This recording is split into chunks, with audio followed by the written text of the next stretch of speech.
Okay.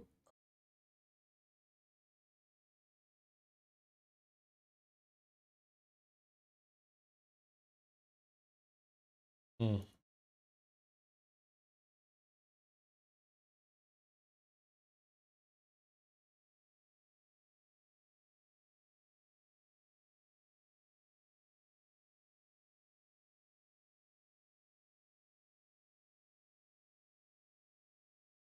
Let's begin.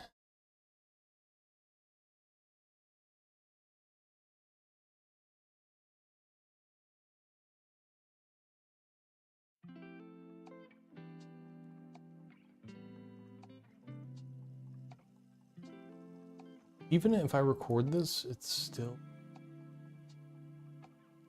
Hold up.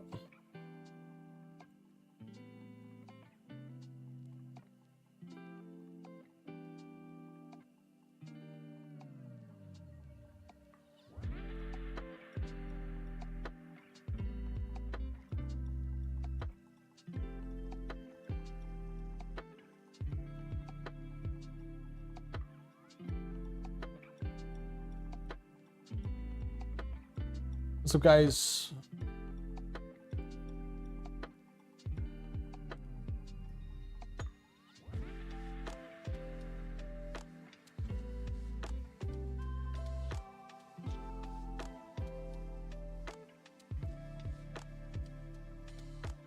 Hello?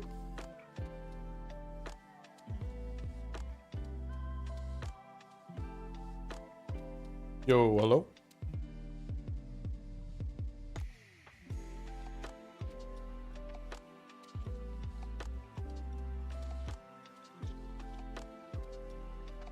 Mm-mm.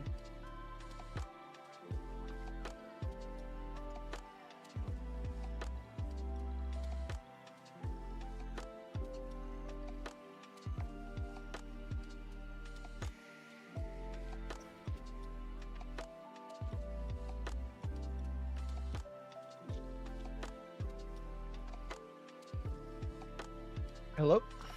Yo, good morning. Good morning. How's it going? Yo, tell me about your day so I can get your voice right. So today I went to the airfield at Joint Base Elmendorf here where I live in Alaska, and I saw a bunch of F-16s and like F-22s perform tricks. That was pretty cool. I got to hold rocket launchers and like 50 cal machine guns. That was also pretty cool. And I got to go on the planes. Also pretty cool. Think we got it. Okay. I have CRISPR on. Let me know if you want me to turn it off. How many B-12 bombers did you see? I think there was 3 of them. Really? Yeah. Which plane is it that's like the rarest plane in the world? It's one of the The Bs. stealth Like, bombers. yeah, it's like B2 or B12 where there's only like 80 active pilots or something like that. Is that true? I know which ones you're talking about. They're the black ones, right? Yeah, Yeah. I know what you're talking about, but I forget the name. I do too. I remember reading about it one time and somebody had like a comment and they made a statement saying this guy's kill count is either going to be 0 or 100,000. That's what those planes are meant for. You know what I mean? But yeah, you never know how many people. I figure, they showed me the bomb compartments, like 70,000 pounds of bombs. You got no idea how many people 70,000 pounds of bombs could kill. So That is crazy. So I'm looking at the Uh, op.gg right now. You haven't played in 3 days? I've been playing Swarm. Swarm games don't show. Understandable. Swarm's pretty enjoyable. I liked it too. Yeah. What act are you on, or what stage? I am on the 3rd one. The one where you got to kill Belveth. Is she whooping you, or are you just losing before you can get to her? I don't know. I've only tried it twice. Okay. The first time I didn't make it to her. The second time I did. So. I like the beachfront. The next one that you'll make it to. It's really fun. Who's your main? Who you been maining? Probably Jinx or Riven. Riven's a lot of fun. You have Riven unlocked? Yeah. Oh, so you're playing in hard mode. Am I? Yeah, because Riven, you have to beat. Hold on. Let me see. Well, I got the, Because whatever. I just unlocked Riven last night. I thought you had to beat. How to unlock? I got the pass track. The pass track gave me Riven. Oh, did it? Yeah. So you haven't played on hard mode at all yet? I don't think I have. Oh, you got so much more fun to have. Okay. So, let's... Yeah, it gets real fun, though. Hard mode gets really difficult. I've been playing with my buddies, and we're like, hard mode Aatrox, and that's where we're at right now. I think we're stuck there for a little bit. So, this is Fiora base coaching. 59% win rate. Fiora, by the way. Nuh-uh, that's not true. It says it. No way. Mhm. How am I losing so much elo then? Because you play ADC for some reason, and then you play set with a 1.0 KDA for a 40% win rate for whatever reason. You should just pick 2 champions and then you'd be able to climb. You only need 2. Okay. You're just kind of mixing it up too much. Also, you don't really like playing top ADC is kind of a little troll, to be honest, because they're such different roles. It's like you're trying to learn 2 different things that are completely different. It's like if you were trying to learn algebra and geometry at the same time. Like one is shapes and one is numbers. You know what I mean? It just doesn't make sense. It's just, if you wanted to play another role, it should be mid. You should focus on solo. Yeah, you should be focusing solo lanes. Because you could play Garen. You could play Garen mid lane. You could play Mordekaiser mid lane. You could play Fiora mid lane. There you go. Those are your 3 best champs right there. 53% win rate Mord, 48 Garen, 59 Fiora. You play those 3 champs, you got about around a 55% win rate, and you consistently climb. Cut out all the BS like ADC, like this 2-13 and 4 Yone performance. Maybe save that for the normal games. No point in playing ADC. Set is clearly not, Set's not working out. Maybe if you worked on him a bit in normal games, you could get there. But I think if you just focus, if you enjoy these 3 champions that you're playing right here, Mordekaiser, Garen, Fiora, this gives you options of fighters, split pusher, AP, AD. It's everything that you need just right there. You know what I mean? Well, I definitely prefer Fiora over like all the other characters in the game. I'll say that. I like that. I like that.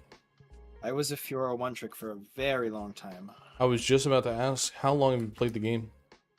2 years. 2 years. And what is your peak? Bronze 2 or Bronze 1. Well, you're Bronze 2 right now. You're Bronze 2 ADLP. Okay, well then probably Bronze 1 maybe. But I've never been Silver, I know that. Silver is my goal. Okay. So is that your short-term goal then?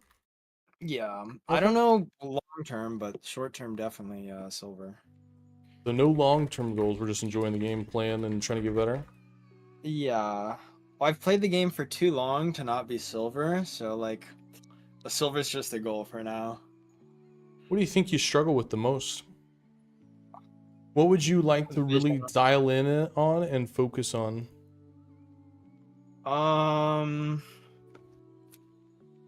If I had to work on one thing to improve, probably avoiding deaths and improving vision.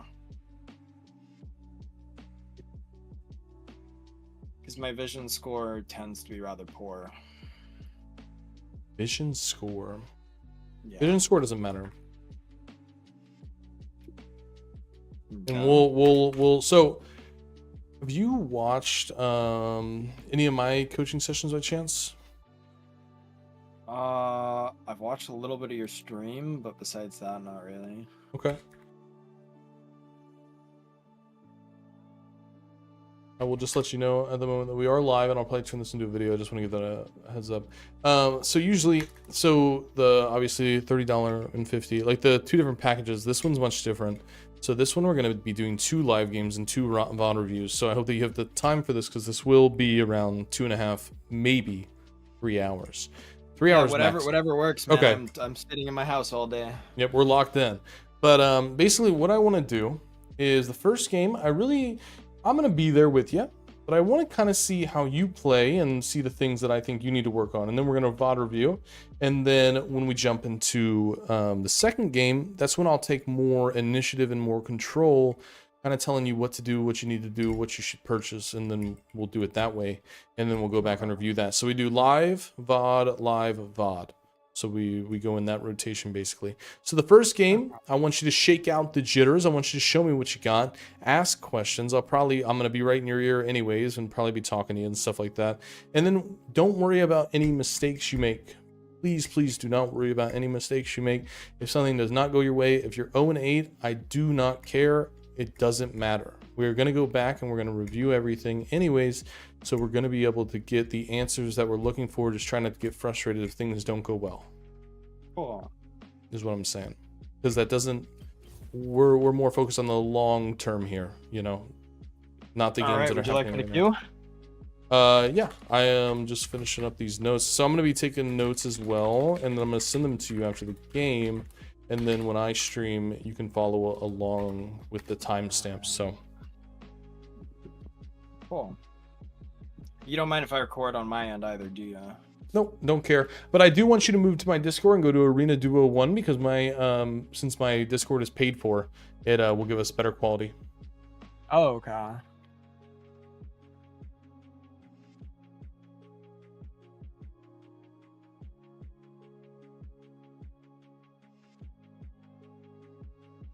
right, now you can share. We go to this channel because it's 2 out of 2, so nobody can join us. Awesome.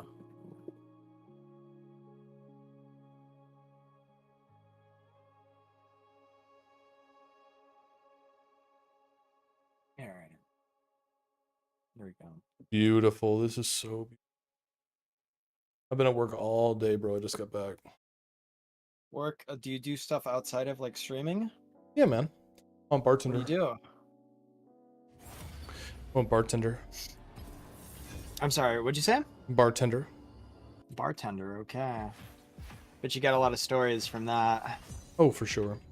I've been doing it for almost 10 years. I was a bar manager. I was a bartender on the beach when I lived in Savannah, Georgia. So a whole bunch of stuff. A whole bunch of fun stuff. Probably a lot of things I can't say on stream. Okay. Yeah.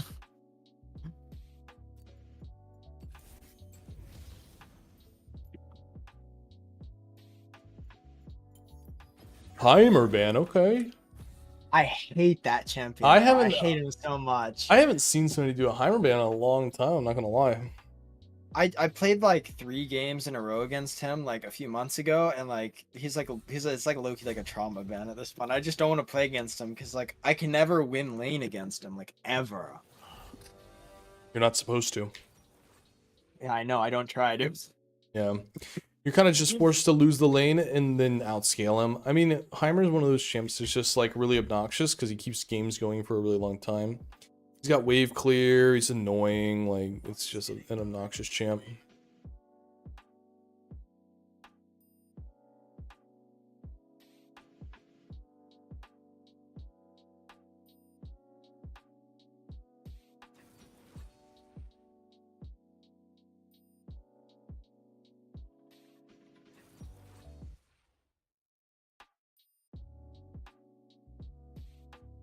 You watching your YouTube shorts? Yeah, I had to post this TikTok. Gotta post it though.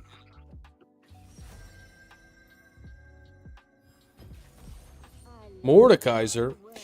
All right. Kaiser gets shit on. He does. I agree. So do you ever run Ignite? I run Ignite probably more than I should, but I like Ignite a lot. This is a good Ignite lane, actually. You think? Okay. I like Conquer here. You think? Okay. Yeah. They're pretty tanky. Ooh, if they, you know what, change, go Conquer, Presence of Mind, Alacrity, Last Stand, sure. Get rid of, what is that in the middle? Conditioning? Don't take conditioning. Yeah. Go No Overgrowth. conditioning? Yeah, don't go conditioning. Overgrowth. It's a scam. It makes you think it's good, but it's not. And then let's go Teleport, actually, just because everybody has Ignite. Shen? Yeah, well, they have, We just don't have any teleport, and they have Shen, and it would just be better for us to have somebody that could try to match him. You know what I mean? So let me ask you a question about this Mobalytics app in the background. What do you use it for?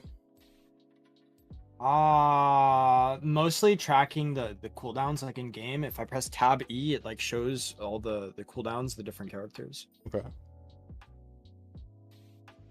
I'm just wondering. Some people get really into the apps and that type of stuff, and it's really bad. Like they just, that is their Bible. And I know, I have a friend like that. yeah. And that's a really bad way to play the game. You need to be able to like understand, like some people will just look at a build or like runes and they'll build or make those runes, whatever, and they don't understand why they're doing it. And it changes like your play style. Does that make sense? Like if I take grasp, I have to play the lane differently than if I was to take, you know, conquer. So it's like some people will just follow the guides and not know why they're following it. So Oh, fair enough. I try and press the attack. Usually, I really like press the attack. If I can bring it, I usually try to. what do you take press the attack into? Usually when I think I'm gonna be in a lot of 1v1s, but I'm not gonna like fight too many more people than like 1 or 2 at a time. Like what lane? Like what matchups? Oh, like Garen. Sometimes I'll bring Grasp into Garen though. I don't know. It depends how I feel. Other times, I don't know. I just kind of like PTA. I just kind of bring it sometimes. It's just fun. You know what PTA does? Yeah, you use 3 times and then it does the burst and then it ups the amount of damage they take by 8% for until I think the end of combat or something like that. I believe it's That 6, you is do it, to them. It's 6%, isn't it? Well, it was 8 last time I checked. Let me see. They've been changing up the runes a lot lately.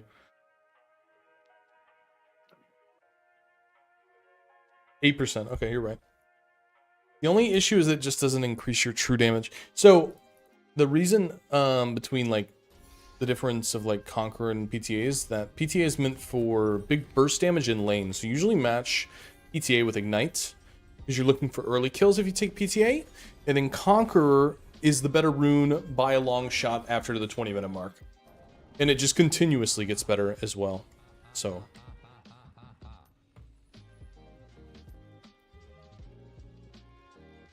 What up, Nunu? At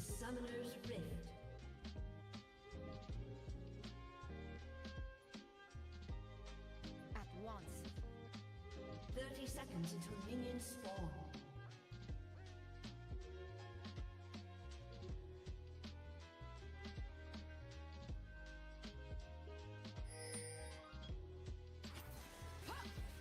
Do not hesitate. Yeah, fuck that. I'm cooked.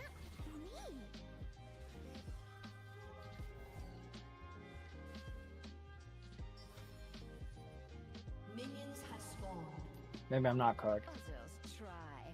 I succeed. what are you looking for when you go in there? When you're going into their jungle like that? Which side the jungle starts on? Because I know Lilia was up here, so she's walking that way. Okay. I'll show you a better way to do that. Challenge. Okay.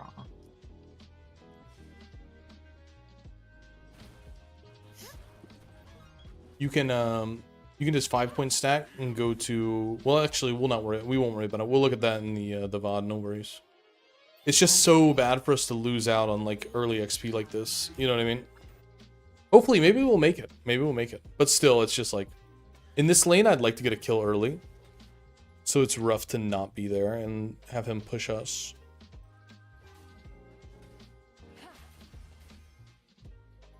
Precision and grace.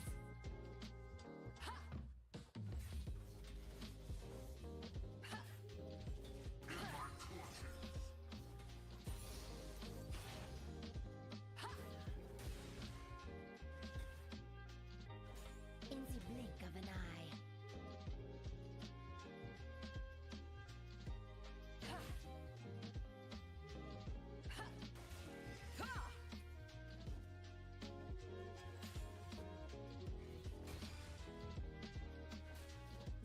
not strike back. First blood.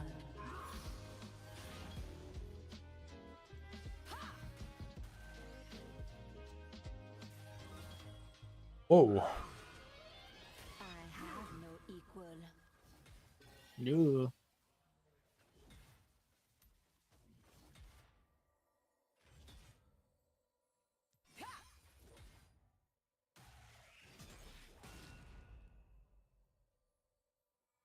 I never hold back.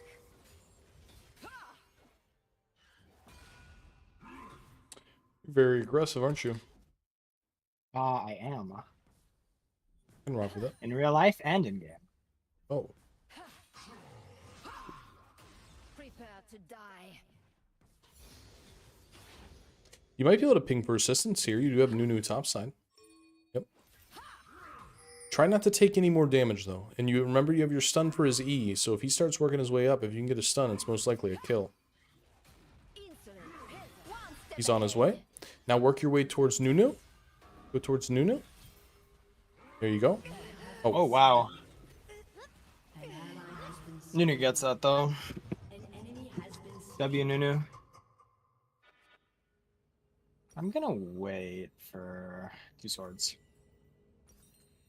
Where is stream quality?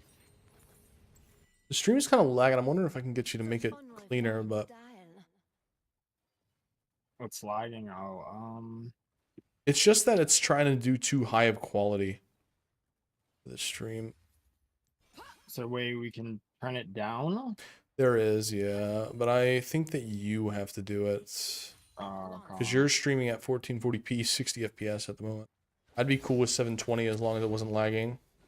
Okay. Also, I don't know how to do that. I don't got nitro or nothing like that. I think you can just do it, but we're fine. Let's just focus on this right now. That was a good play. We just didn't need to walk back in there, but we'll review that after. But it was a good play. You got him stunned, and then you work your way towards Nunu. We get the kill, and then we have Nunu help us push wave.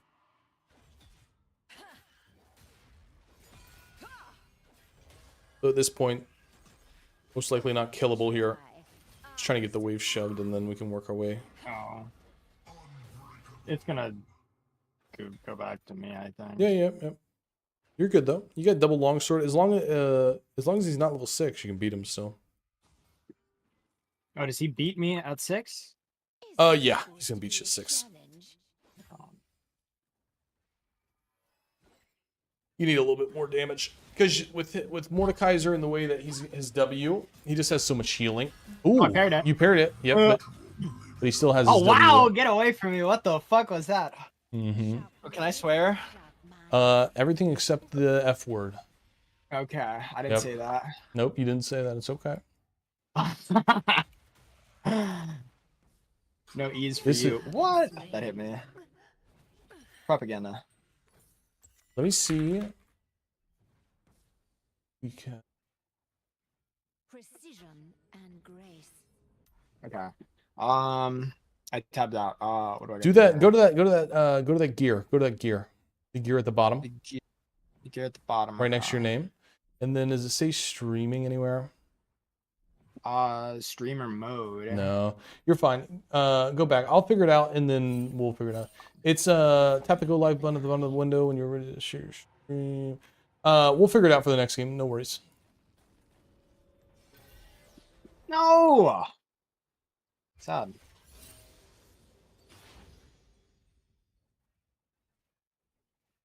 I have no equal.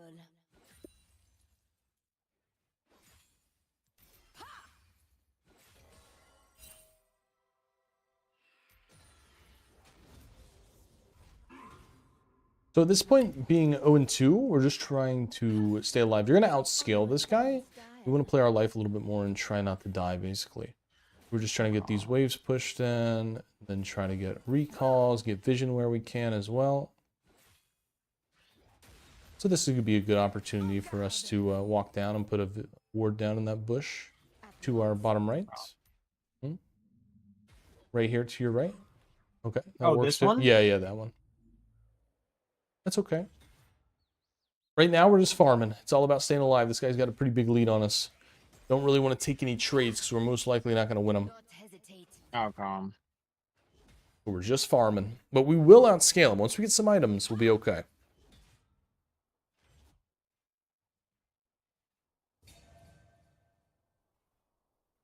Oh, yeah, I see. Others I'm going to tell you how to do this whenever we get another moment. When you go to click go live to share your screen, before it has you go live, it'll ask you what resolution and what you want to do. Just pick 720p and pick the smooth option whenever you get the chance. Yep, no rush, no rush. supposed to be a challenge.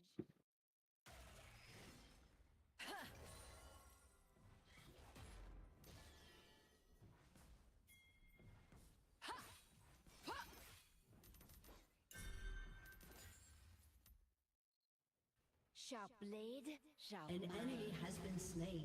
If you can get good front-facing vital trades, then we could definitely try to chunk them down and look for some sort of play. But at the moment, the ideal play would be to stay alive, chunk them down, and then in 86 seconds when we have teleport, we can recall, get a power spike, and then come right back to lane and then go for a huge fight. I like it. Just keep your HP up. You're doing good. Come on.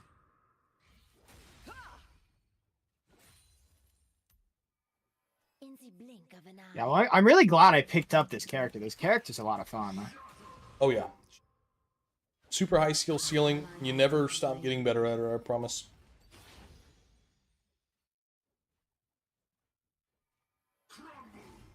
I want to talk to you about that. You're pulling waves. You don't see bronze player pull waves. I want to know your thought process on that. See bronze players pull waves every game, bro. What are you talking about? Yeah, but sure. But is there a reason for it? That's what I want to know. We'll find out. Such unrefined I want to know why you're doing it.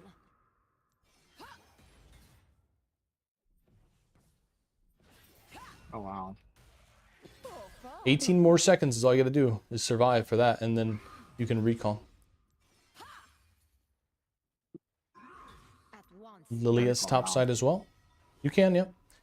Let's go for Tiamat and Vamp Spectre. Grab a refillable while you're at it, because we're taking a lot of tough trades. And then we'll get right back to lane, and then look to be aggressive here.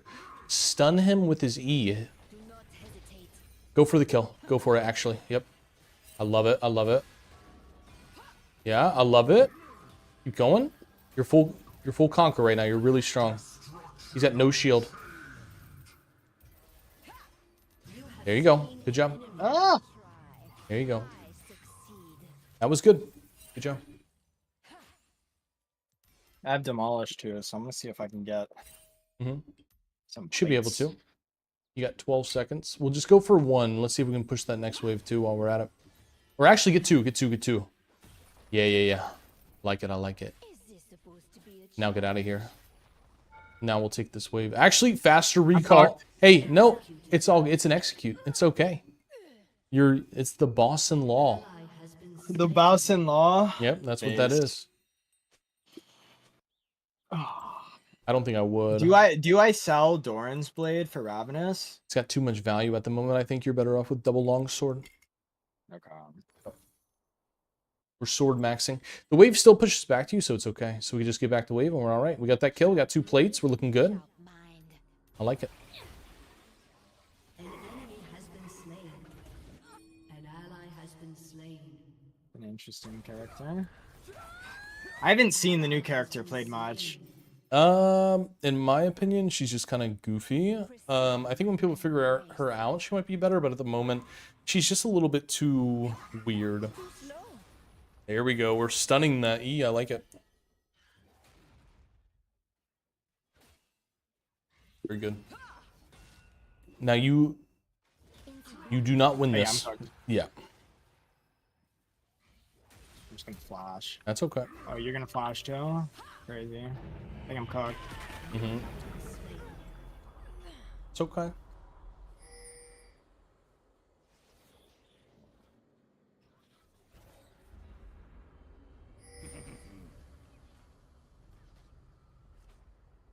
I'm actually very excited for this session. Within 12 minutes of this game, I have so many things I want to talk to you about already. Okay. I'm actually super excited. There's a huge reason why you lost that, by the way. You walked into lane and you didn't do one thing. You didn't check what items he had. So you went to trade with him and he already had Rylai's. So once you're in melee range and his passive procs, you get slowed and then you can't get away. Yeah. Sad thing is, I know that much about Mordekaiser. These things just don't apply in my head as they're occurring. You'll be able to see somebody if he comes out of the bush. That's good. Yeah, bro.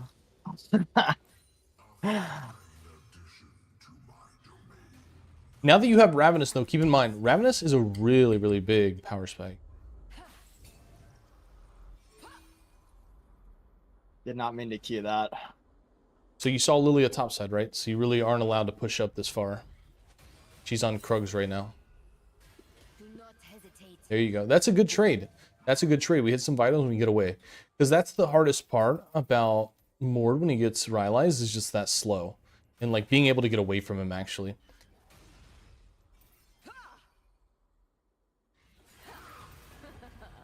This is a pretty hard one. Oh, Yeah. wow. He does damage. Mm-hmm.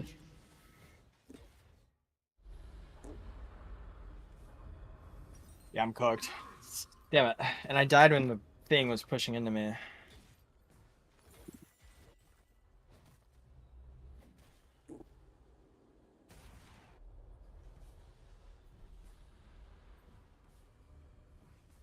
I thought he was going to take my tower. He might want to kill you again. Others try. I succeed.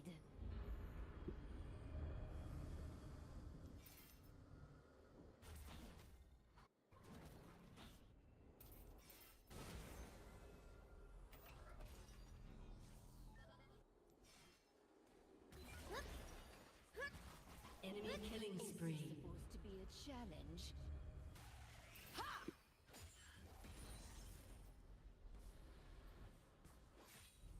Enemy rampage.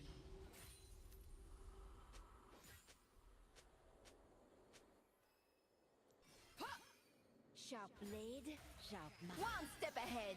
Okay. Precision and grace. That W is on about a 20-second cooldown, so if he walks back up, that's like a green light opportunity to fight. By the way. Oh, shit, she flashed. I don't have W, I'm cooked.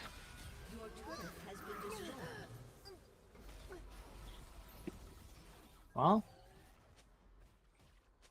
Enemy killing spree. but you know what? I'm glad the game you coach me is the one that goes the most terrible, honestly. No, I'm actually, like I said, I'm really stoked about this. I've already taken so many notes. It's great, actually. I do want to, we're looking for improvement in the, we're looking for immediate improvement in the second game when it comes to these longer sessions. We're not too worried about this first one. Blink of an eye. This is me getting to see how you play and just kind of like talking to you, but I'm not really telling you what to do. Do you know what I mean? Like I'm just watching you, really. Yeah. An ally has been slain.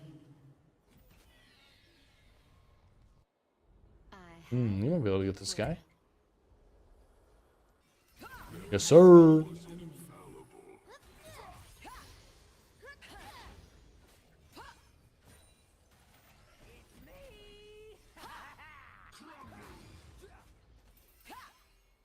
strike quickly.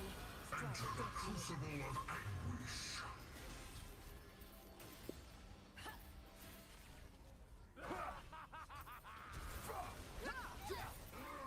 Shut down.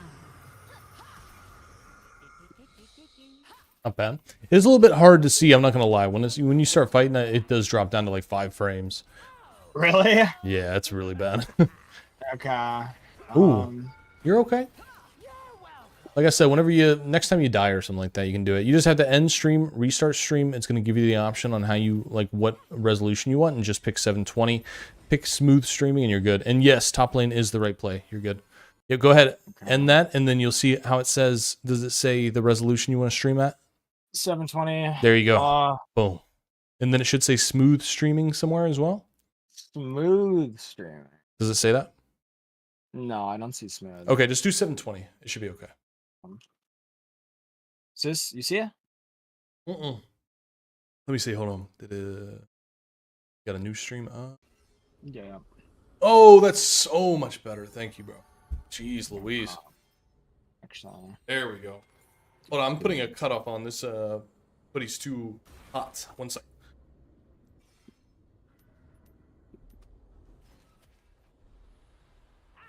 At once.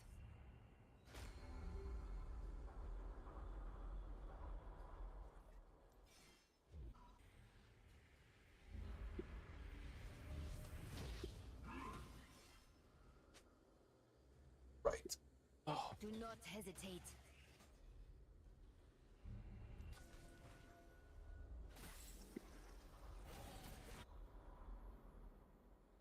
Your turret has been destroyed. An ally has been slain. I succeed. So much better. Okay. An Good ally now. has been slain. Let me ask, how do you feel the moment at a game like this where it's 10 to 70? How do you feel? Your team has destroyed. I want to try and win it. I like it. Okay. Hell yeah. I mean, Fiora's one of those characters that can do honestly really bullshit things. So like, I don't really stress when I'm like behind. Come on, man. Whoa. Did you just go for a flash vital? Yeah. Wow. Never Okay. hold back. No need, you're good. Wow. I didn't expect that. I am not the best Fiora in bronze. There are plenty of Fioras that do that down here. I'm not gonna lie. Sharp An enemy has been slain. Yeah, but people in bronze don't even attempt that. Destroyed.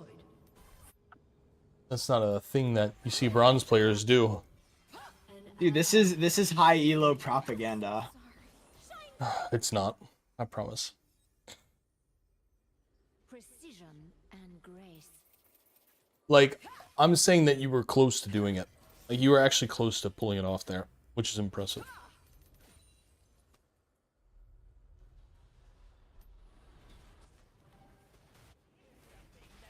I like it. This is a kill? No? Of an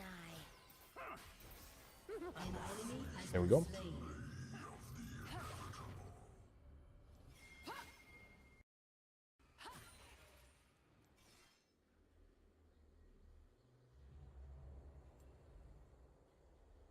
I have no equal.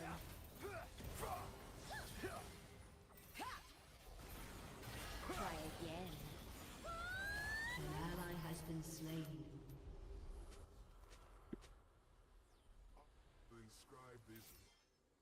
Yeah, no. Such unrefined style. You new plays. Take it in.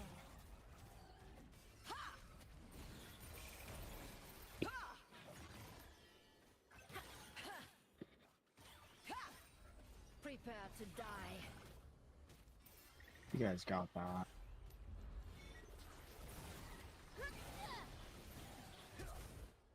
Eyes unclouded. He has no Whoa! Eolian soul there. And no W there. Your move. I was hiding.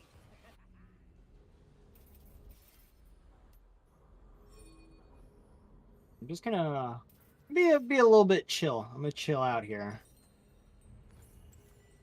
Do not hesitate. You were doing some damage. Under An enemy has been slain.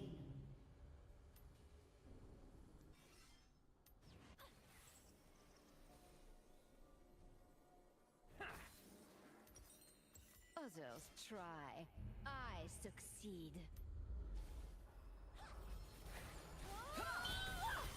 Shut down. Yeah, two to the right of you. Mordekaiser and Lilia. Ally has been slain. Shen ulti. Too slow. You have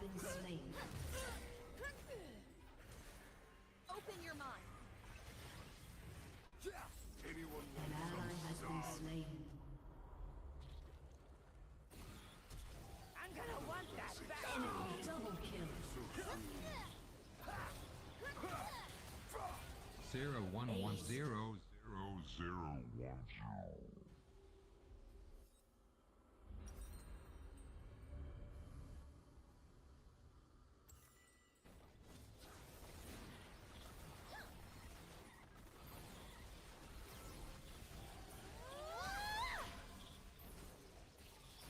Your turret has been destroyed.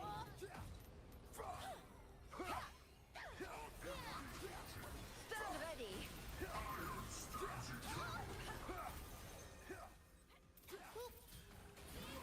An enemy has been slain. An ally has been slain. Shut down. You have been slain. Triple kill. An enemy has Nice, we're still alive. I tell you what, I'm watching you fight and just going for stuff, man. I think you have potential as a Fiora player, I'll tell you that much. I'm excited about it. There's a lot of confidence here in this play style.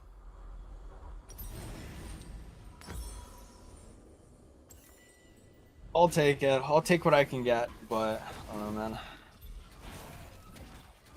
Nah, you're gonna. We're about to pull the curtain back, bro. We're about to expose the Illuminati here after this game. Promise. I'm kind of upset. I auto-piloted kind of because this isn't like how I normally play with like Conquer and stuff. But I'm realizing it now. I think I would have like definitely preferred Trinity for a second instead of Eclipse. I normally only go Eclipse if I have Revitalize. I would have preferred Hullbreaker. That's my opinion. Really? Okay. 65 AD, HP, move speed. You have Demolish, match your Demolish with Hullbreaker. I used to build Hullbreaker like only pretty much when I was like really behind. Hullbreaker is like the better Triforce. You think? For sure. Triforce don't hit the same. You know what? Wow.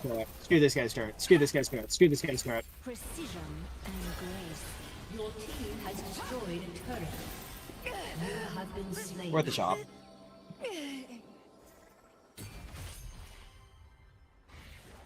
If I had more practice doing the fast four, I think I could have killed him. I think.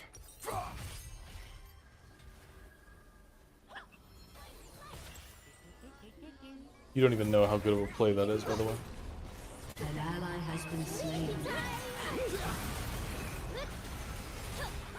011001110. Already switched to blue wards too. Well, if you didn't get Triforce second, you don't get Triforce third, right? You don't get Triforce third? But it's You the know third what? item. Try. Yeah, true. Let me tell you something. What if we just stop building Triforce? What if I told you Triforce is a psyop? What if I told you it's a bad item? You think? I do, actually. Ah. Time to go. And I know that every guide, everywhere, everything is going to tell you to build it, and I promise you there's better options. I haven't built Triforce too much. I mostly pair it with Grasp because I used to play a lot of like you were playing Fiora like when Divine Sunder Grasp was like a thing, yeah? Yeah. Okay, yeah, it was like around that. Huh?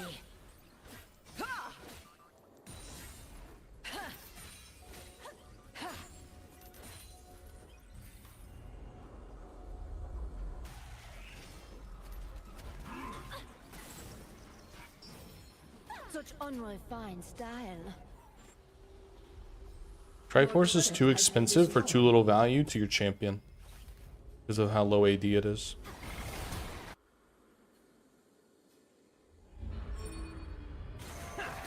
They don't need help, do they?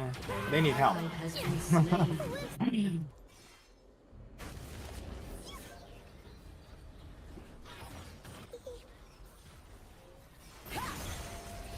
Sleepy time.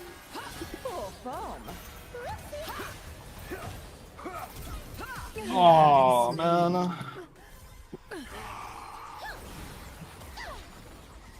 enemy has been slain. Human. Well, that dreams.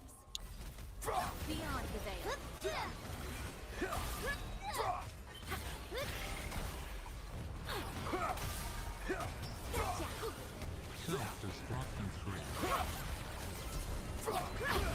Rampage. Double kill. Your inhibitor has been destroyed.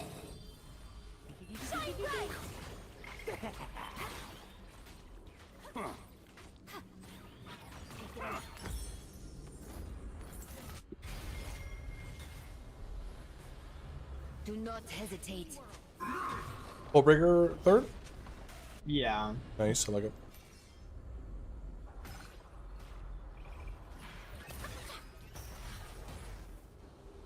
Open your mind. Try again. They dare not strike back. See my work. With eyes unclouded.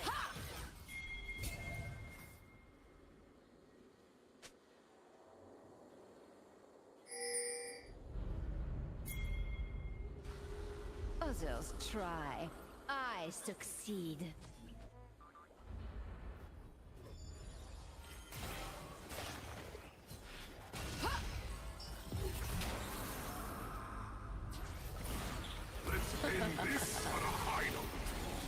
You have been slain. My world is preserved. An enemy has been slain. Dominating.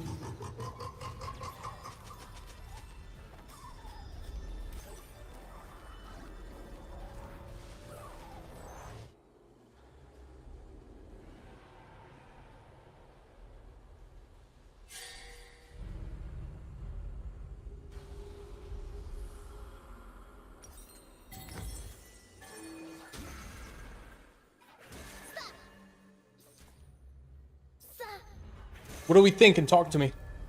What's the What play? am I thinking? Yep. Talk to me. I'm watching you this first game. I want to know. I'm thinking I'm gonna teleport in top lane. You're gonna teleport top lane? Yeah.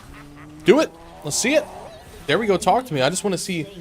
I want to see you into the game. I want to see you making plays, talking about it. What are you trying to do?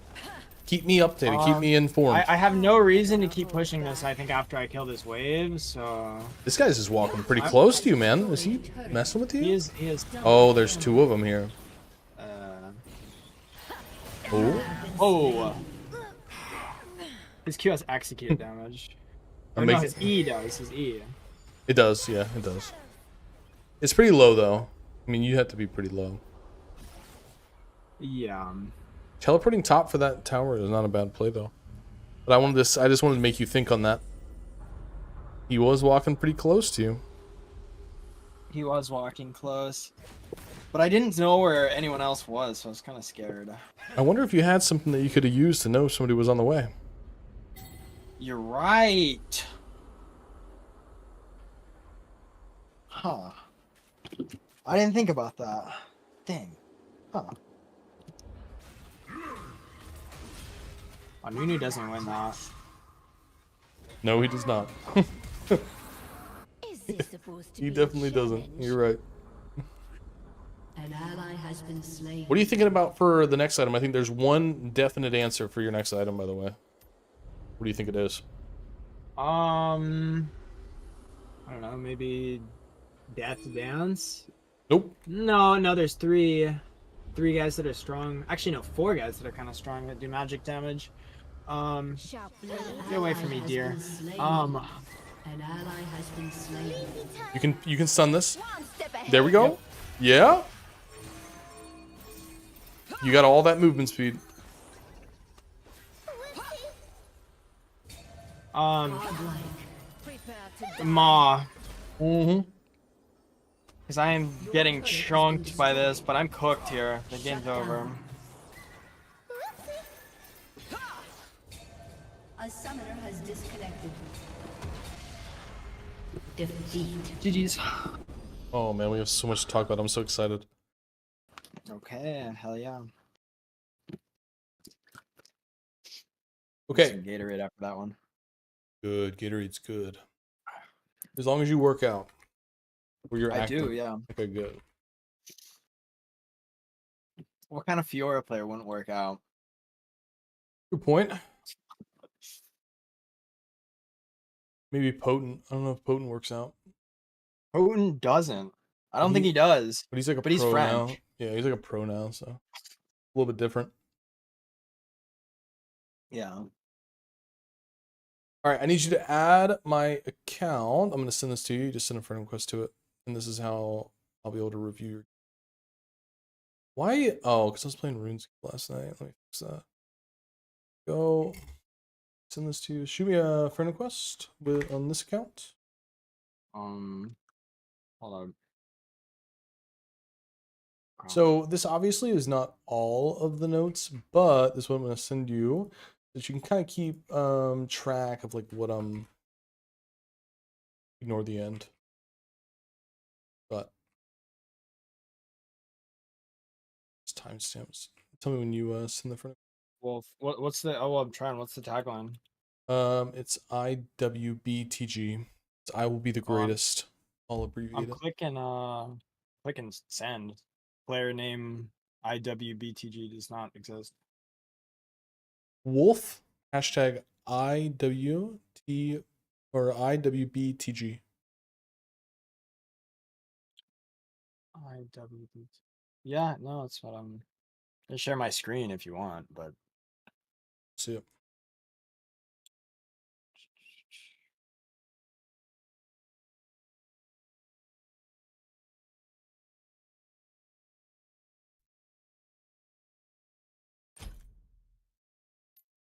All right, see? let me watch this. Hold on.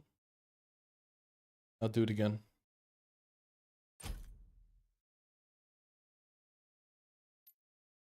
My I just spaces. removed somebody. So I'm wondering if if I had a full inventory. No. Okay, fine. I'll add you. From Payday. In A1? Yep.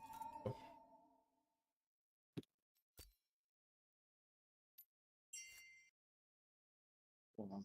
New era. Huh?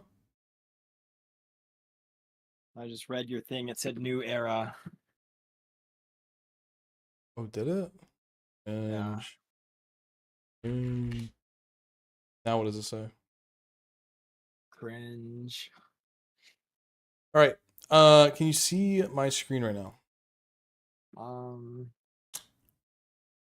Let me tab into it. Do you want me to stop streaming mine? Yeah. Yep. You can stop streaming. Cool. And it's my turn. Cool.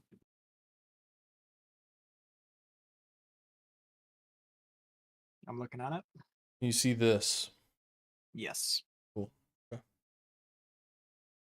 Are you ready to go into the VOD? Yes, sir. Let's do it.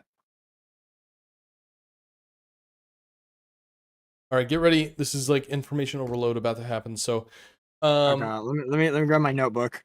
you're good. No, just remember one of the big reasons that I stream this in the first place is because what the stream allows you to be able to rewatch this session for the next 9 months before it deletes itself on YouTube. Oh. But I'm just going to tell you now that it's probably going to be a lot. So you might not grasp everything that happens here. Okay, this is bad. I'm just going to throw that out there right now. This is bad. So 5-point more 5-pointing on the side. We don't go into their jungle. Pointing? Only What's 5-point? 5-point is just the standard League of Legends break off. So you're here, somebody here, somebody here, somebody here, then somebody's like mid lane basically. So you're basically blocking all 1, 2, 3, 4, 5 entrances into your jungle. It's these 5 spots, right? So there's no reason for you to go here unless you're invading with your team. If you go in here, you're gonna you got top lane that might be sitting here. He's gonna collapse on you. You got the jungler that might be here. You got mid. You're most likely gonna die. This is a bad play. The only person that can do this is like Riven. Riven is the only champion that can do this because she can Q over the wall, and even that's bad unless you know what you're doing. So if you really want to invade and you really want to see what's going on, you're gonna play it from here. So if we want to go and we're going to try to check out their jungle here. Oh, wait, let me fix the stream real quick. They're all yelling at me on stream, bro. Bad. If you really want to go into their... you can't hear them. If you really want to go into their jungle and we want to see what's going on, what we would do I'm going to turn off Fog of War for a second. What you would do on this side of the map is you would hug this wall. You would come right here, and then you would walk into this bush, right? And so when you walk into the bush like that, the vision goes like this, right? Like they can see like this. And that's their vision. But they can't see if you walk into it directly. So now you're sitting here. Even if he's sitting here, you might walk into it and you might find one person, but at least you won't die if you do that. So if he's not here, the better ward is to go here. If you want to know if somebody's doing this and if you're going to get ganked early, you go stand here. Stand here until about 130, 145 or 130, 140, and then you place a ward here, because what's going to happen if you're going to get ganked early, they're going to go red, and they're going to go Krugs, and then they're going to gank you. And then they're going to try to diagonal jungle and take this topside jungle. So what you're going to do is you're just going to put a ward right here, and then you're going to walk back. You're going to go back to your lane, but you're not going to go back to your lane. This is more high elo thing, but it's a good thing to get into like a good habit. Instead of walking into the lane from their side, you're going to do the whole shebang. So we're going to end up sitting here. We're going to put a ward here so that I can see Krugs. We're going to walk back, but we're going to hug, and we're going to come down and then hug this wall and then walk into lane as if we were leashing our jungler down here. So now they think that you started blue side with your jungler, and they think that the jungler is here. And it doesn't matter if the jungler is here or here, it doesn't matter. It's just, that's what they think now. They're like, oh, he was leashing. And so you came from this side, but actually you put a ward here. So if enemy jungler did start red side, and you made them think that your jungler started blue side, then they think that your jungler is moving down, and then they're going to try to gank you if they go Krugs. So then you know. That's what that word's for, basically. But walking in just like directly like this, never good, because they just, I mean, we watch this from a bird's eye view. What happens here? We walk in here, and now everybody just collapses on you. We're lucky to survive.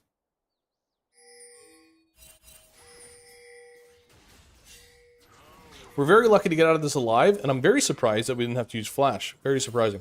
Regardless, we live. Shout out Lux. Thank you. Noted Lux. Yeah, right? But starting like that is much better. So let me bring up... I just wanted to talk about that at the beginning, and then let me get my timestamps up. Okay. By the way... What time would I place that ward you were talking about? 130, 145. So look at the minions real quick. Hold on. Okay. Minions are going to touch at about 140. So 138. So if you're standing here, 135, place the ward. You'll be about here when minions touch, and then you're walking through where he can't see you underneath, and then up. Okay, so it looks like I was leashing. Okay. Yeah. Huh. So let's see what she does. Ready? So she goes Krugs right after. So now she would be on Krugs, and if she wanted to gank you, she would kite the Krugs to the left, right? Go this way. If she didn't want to gank you, then you probably wouldn't see her on this ward because she would go around. If you put a word right here, and somebody walks this way, you're getting ganked. It's really that simple, right? Because why the hell would she go this way if her raptors are here? The only reason she would ever cross this ward that you put down is because she's ganking you. So that's why you would use it. That makes sense. It just Can immediately... you zoom out more than normal? Yeah. Okay. Wow. And go forever. It'll let you go forever. I didn't know that was a feature on the replay tool. They only let you do that if you're a coach. Oh, dang. Dang. I guess there- I gotta work on it. You ever watch this guy? He watches all the bot laners int. He sits here forever. Yeah. And there's the dragon that watches the top laners in. He flies around in the background. Somewhere else. I don't see. But if you ever want to know how to do that, you just press Control Shift Z, and it will let you scroll all the way out. Control Shift Z. Okay. Thank Yep. you. So another thing too, you play lock screen, no? No, I don't even have a lock screen button. Lock button. Okay, good, because you were lock screen here. So that's why I typed that out, because you were lock screen here, but I think that you ended up not playing it. Lock screen, bad. Definitely want to get away from doing... We never want a lock screen. Lock screen is not good, especially for a champion like Fiora. Maybe if you're playing like Garen or something, you could play with lock screen, but, you know, don't really want to do that. So we'll look at this for a bit. Now, obviously, we're late to lane, so it's hard for us to push it back. Now, when you're doing this, like, this is what I wanted to ask you, and I wrote this down too. What's your thought process on why are you pulling the wave? Nunu's pathing towards topside. Are you genuinely thinking that, or are you just saying that because right now? No, I'm genuinely thinking that. Nunu's pathing towards topside, and there's no reason for me not to freeze it. The bush is right there, and he's walking away from it. You're trying to set yourself up for a gank? Is that what you're doing? No, not really. That's the process isn't really. I'm just. Hold on, you're breaking up a little bit. No, So- the thought process is it's just safer. It's just safer if the minion waves on. I don't have to run if you're- as far to get to my turret. But if you're pulling this, then you're trying to get a gank from Nunu because you're saying he's pathing top, right? He is pathing top. He is, but that means we're trying to set up a gank if we're trying to stop this from crashing, right? Mm-hmm. Okay. I was just trying to stop it from crashing. I wasn't thinking super far, but Nunu was pathing top. That was like not part of it. So all I would want to wrong-sided. all I would want to see as well, if you're doing this, is to do it with a purpose. So if you're pulling this wave at level 2, like sure, because he's pathing top and it's Nunu, but you should be pinging assists now. So Okay. using communication and ping with your team is the only valuable form of communication in this game is through pings. Nobody cares what you type. Most people are muted anyways, and the other half are toxic. So the only way to really talk to your teammates is through pings. It's going to be the most important form of communication. So if I'm already pinging this wave, I'm like, damn, this guy is crashing on me hard. Like he's just kind of beating me right now. But I've got my Nunu. Let my Nunu know that, hey, you can gank this. Like, this is gankable. You know what I mean? Like, I want you to gank me. Yeah. So I'm pinging and letting him know, right? It's just, we just want to use our pings as much as possible. Super, super important, like, actually.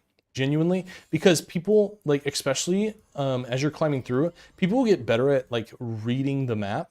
But right now in bronze, I guarantee you, this Nunu is locked in, bro. And he cannot see anything besides this. So he needs pings to know what is going on. Like, he needs to see, oh, like, he's pinging, this guy's pushing, I can gank this. That people need to be made aware of the plays that they can actually make. You know what I mean? Okay. Yeah. And I like your confidence. I think that you can easily, and I'm saying this before I even play the second game, with your confidence and the way you are as a person, you can easily get out of bronze just with the confidence to make the play calls, even if they're wrong. Like, I like that a lot. I think that's good. Oh, that was so tough. I tried auto-attacking the Vital, but the minion though. Yep, toggle champs only. That's a big deal as well. You know what toggle champs only is? Yeah, I turned it on a couple times during the game. Good, good. Do you use it? What do you use it for? Like, when do you typically find yourself turning on toggle champs only? Turret dives. So turret dive is definitely good, but what toggle champs only is especially good for, especially on a champion like Fiora, is to use it while fighting within a minion wave. So what I want you to get used to as well, not only are you using it for tower diving, but I want you to get used to using toggle champs only when you're taking trades within the minion wave. Are you using, are you toggling or are you holding? Toggling. Toggling. Are you using the squiggle? What do you mean? The button next to the one, the squiggle. I use alt right click. Whoa, alt. Really? Yeah. Yep. Scary. What if I got you to use the squiggle button instead? See how my thing is turning red? Okay. This is very Fiora specific. Put your hands on the QWER. Yeah. Pull them down to the left one key and hit squiggle with your pinky. Hold them down one key and then. Yeah. Maybe our squiggle buttons aren't in the same place. Mine's above the tab key. Yeah. It's right next to the one, right? Yeah. So if you're on QWER with pinky, ring, middle, index, right? If we went down one key to the left, you would be on tab on pinky, right? If I went from if my pinky's on Q and I move it down, it's like on A or caps. To your left. Sorry. If you move to the left, move your hand to your left. It's on tab and then like above that squiggle. Yep. So what Fiora does, so this is very Fiora specific. When you ult somebody, you can move your fingers down because you don't need the R button anymore because you already used it. So you can move your fingers down or to the left. Sorry, you can move your fingers to the left, and then you're on tab QWE, and you can move that pinky up to squiggle and hold, and then you've got ring, middle, and index on QWE, and those are the only 3 buttons you need, right? Yeah. If you already had R popped, yeah. Mm-hmm. Huh. I would recommend moving auto champs only to squiggle. Do you know where that is? Yeah. Here, I can show it to you. When you go to the, what is it going to be? Is it player movement? Camera control. Was it camera control?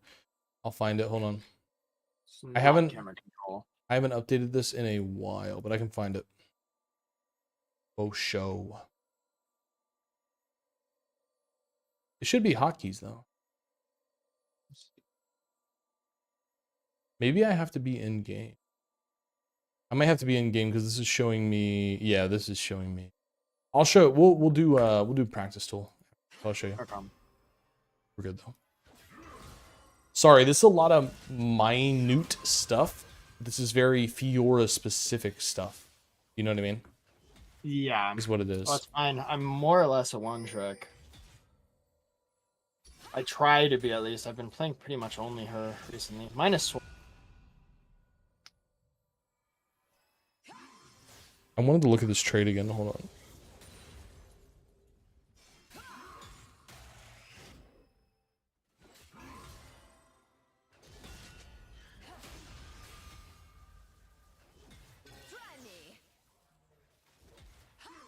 I just think the trade is too much. So when we're like trading with Mordekaiser, we have to really be careful with, and this is obviously matchup specific because it's for Mordekaiser.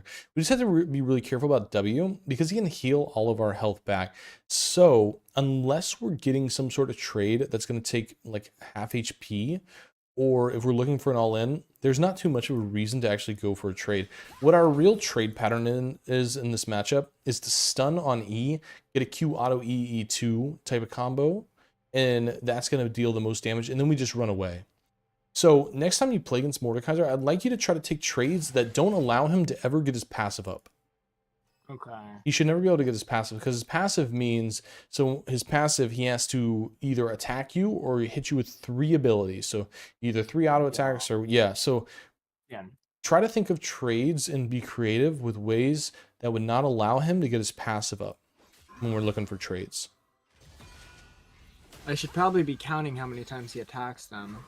Yeah, for sure. Well, like, so imagine if you got him stunned with a Z and you stunned him, and then he had like a left or a right vital. You could Q into it and then auto E, E2. And then by the time he's unstunned, he gets 1 auto and then you just Q away. Or you use your Q to dodge his Q and then you get away that way too. And then that's a really good trade. We are coming up on a kill here. So notice how we ping the Nunu. We let the Nunu know, hey, need a little help here. And he comes up here. I just think that we got a little too close. Your play was done. Let's look at this again. We get the stun. Boom. Your play is over right there. So the way this fight goes, really good stun. We're going to watch it in half speed. We ping the Nunu. Nunu's on the way. And then we're going to get this stun here.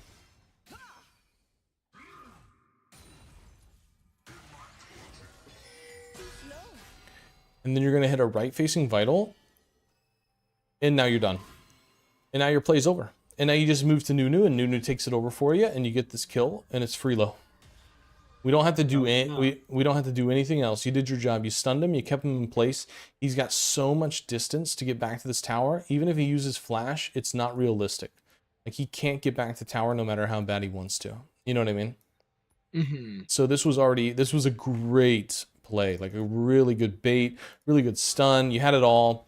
And then we just kind of went further than we needed to go. You know what I mean? And that's why we end up dying there.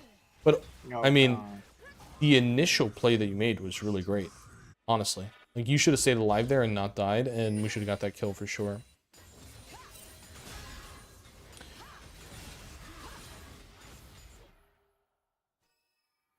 This is a good angle here. He's gonna hit level 6. Good stun. We just greed here really hard, by the way. Truth be told, if you're this low, it's much better to just recall and lose the wave than it is to die and lose the wave.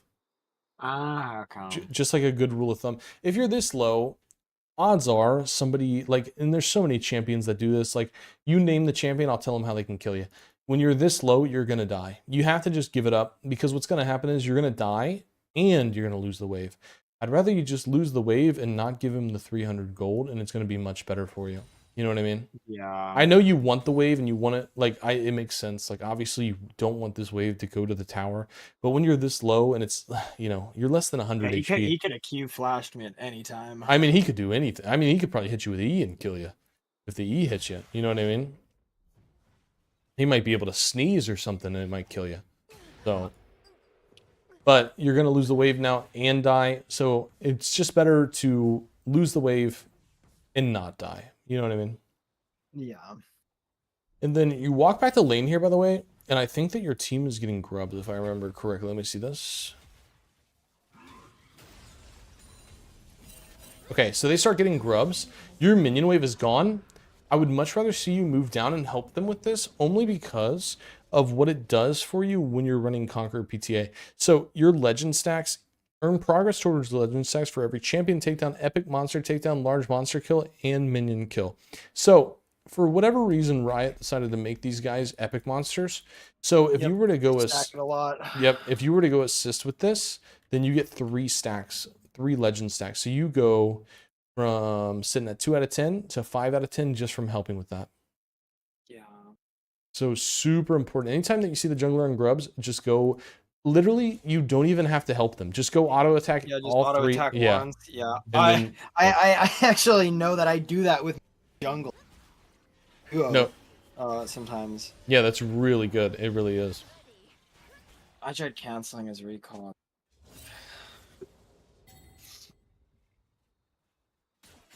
I think we just do a little bit of bouncing here because he's got a little bit of a lead. So we actually do a pretty good job not losing our HP. We want to put a ward down here just because we don't have any vision on it. We're looking at our vision here. We just want to be able to see what's going on here because we just don't really know. And Lilia is bot side, but putting a ward here is super good at this moment just because we're past that halfway mark.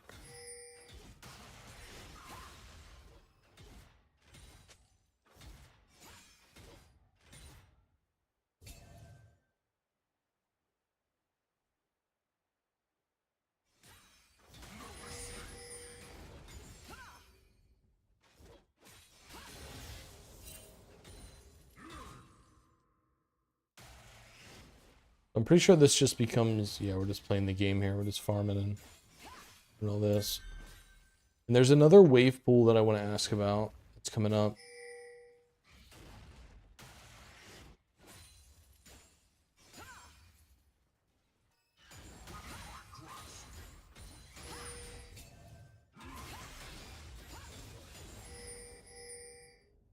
This wave pool. Okay, so now that Nunu's not on the way, what is this freeze for? What are we going for on this freeze? Because it's just safer. It's just safer. Well, there's a genuine reason why you would, but I'm curious. Like, I mean, that's the reason. It's for me. It's like, how are they gonna turret dive me? You know what I mean? Like, major parry. They could. Yeah, they could, but I mean, so it's not what happened. Okay, yeah. Think. No, it doesn't. But I like the wave pool idea, but I would love to see it closer to, like, when you have teleport coming back up like this and you're sitting on as much gold as you have, you got 1200, right? You got a lot of gold to spend. You can always look to, like, freeze this wave just for a second, or like hold it, pull it to the bush, and then have next wave hit, and then back up behind tower, recall, teleport back in, and then look for a really aggressive play off that, because you end up getting a kill that way, actually. But I was wondering if you were thinking that far ahead. You know what I mean? I was just wondering. Yeah, well, Fiora, from my experience, also works better just when you have more space to work with. Yeah, it does Um, for sure. so especially on Fiora, I'll try and freeze waves So it because you can just run people down. that's you're right. No, I agree. When you're playing Fiora, these are your sweet spots. You want the wave like right here, or you want the wave right here, just right out of tower range, because it just makes so much range where they have to run from. And when you have passive movement speed within your kit from hitting vitals gives you move speed, your ultimate gives you move speed, and then you want the enemy to have to run, you know, either all the way down here or all the way back here. And it makes it basically impossible for them to run away from you without using some sort of escape summoner. So the blue circles are your sweet spots, basically. That's where you would like to freeze if you could. Okay. But I like this play. We end up getting a recall, and it turns into a kill, which is actually a really great kill. Good.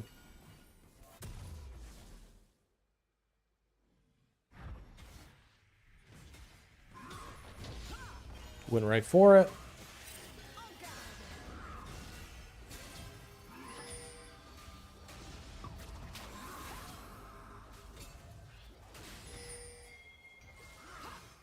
He does so much damage. Oh, yeah. Well, his ulti just takes your stats, too, so, like, is weird. But, like, this, I do want to show this really quick. This is the Conqueror buff, and it scales throughout the game, too. The higher level you are, the more it does. So right now, I just want to show 141 AD, no Conquer stacks, 5.2% max health for each vital hit. And then let me see you when you get all of them. 5.2%.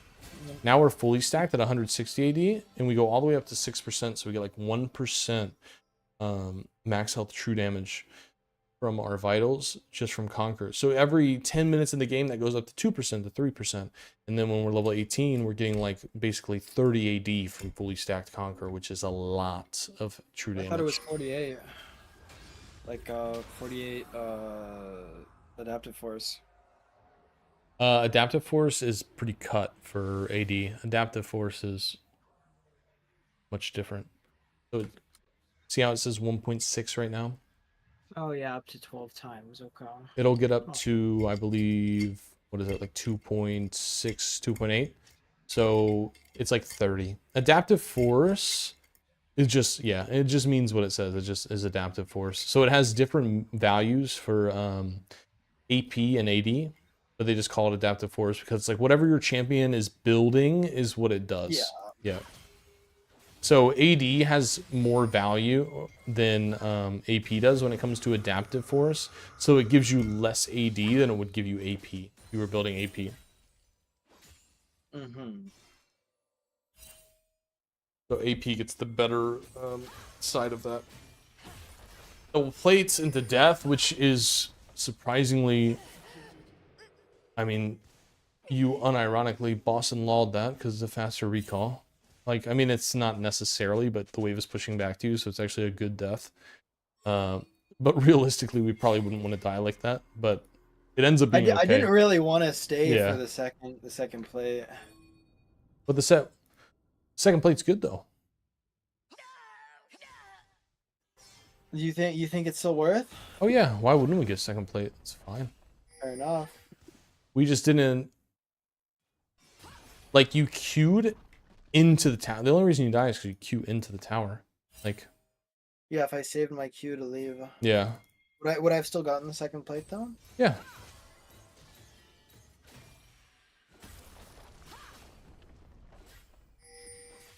Auto. One more auto. That's all you needed. 83. Yeah, and we had Yeah. we had the grubs too. And then, but you kind of queue. You did a queue behind the tower a little bit, so you get stuck. So you take two hits there. But yes, we definitely go for 2 there, 100%. And then we would just, if we didn't die, we would just be recalling right now, and then we would be pushing back, and then he would show up, we'd be in base, and we'd be walking back. So, I mean, we would probably, you're spawning right here. If we didn't die, we'd probably be like right here. So, I mean, it's not the worst thing ever, but preferably we would stay alive there and have save a little bit of tempo, you know. Now this fight, I personally, what I think happened, I think that we got a little ahead of ourselves because we killed him last time and we didn't think about, we didn't press tab here, basically, and we didn't see his item. He has completed this item and we have to respect that. We have to respect the fact that he bought Paralyze. It's a tough item to play against as a melee. Very tough. So you're instantly slowed and you don't even realize that you can no longer get away here. You're at 345 move speed compared to his 360, which isn't a lot. It doesn't seem like much more. But he's going to go up and you're going to go down. So now it's 382 to 242, and now there's just no way to escape it. You know what I mean? Yeah. But if we knew he had Rylai's, then we probably would have respected a little bit more and probably, you know, not gone for anything too crazy. That's just my opinion. I think we got the kill last time and we're like, oh, we can just go for it. But if he beats us to completed item, then we just have to respect it and wait until we get Ravenous Power Spike, basically. And Ravenous Power Spike... I was unaware of that. Yeah. Ravenous Power Spike is really huge for Fiora. I mean, we can get away with a lot. We can get away with a lot of stuff once we get that for sure. And then I think we're going to take some weird trades here as well and die. I want to look at our vision on this because we're blue side. So we see Lilia, I'm pretty sure. Hit this. We see Lilia. So we have to respect the fact that Lilia's here.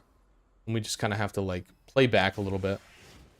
I mean, I'm pretty sure she doesn't even, like, show up for this, but we end up dying anyways.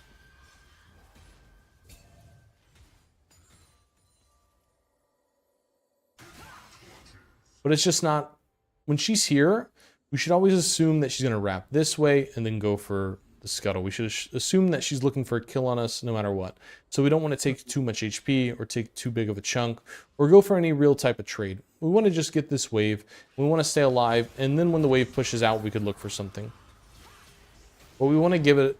Since we saw her so close, we just want to wait until we see her again, like we did now.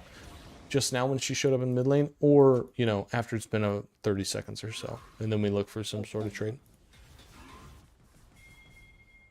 We just have to respect the information that we're given, basically. And in this play, I was curious. I think we can survive this, actually. But I want to see it again.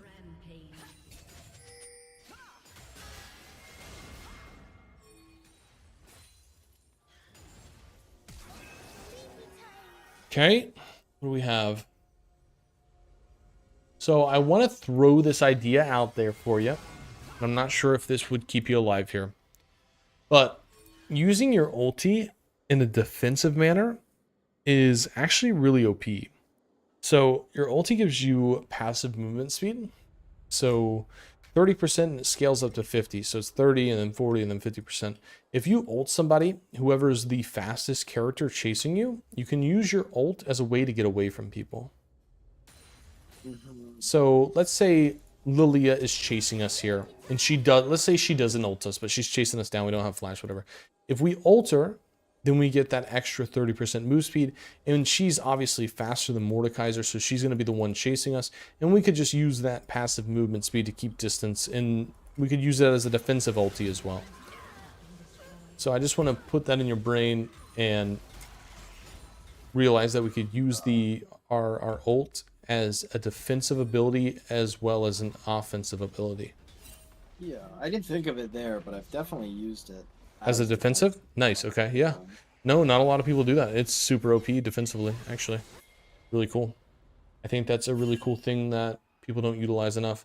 I got too hot here, so I remember I want to rewatch some of this because I was changing my shirt.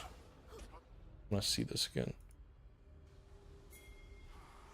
We walked mid. Oh, I do remember this. We walked mid to Aurelion Soul, and then this is when I changed my shirt, so I want to see it. Pushing this. What does our vision look like here, actually? Hold on. So we're here. We can kill.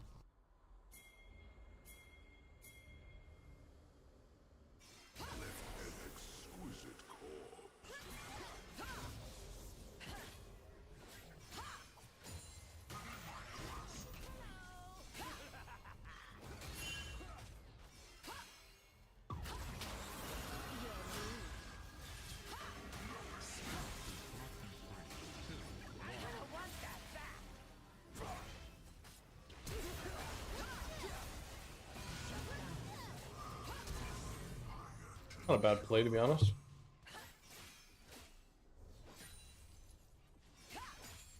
I was hiding. Here's something that won't wash off.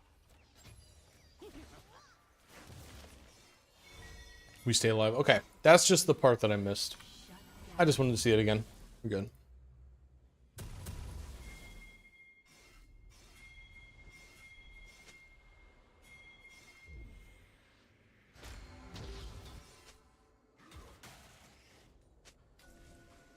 Blue team has slain the dragon.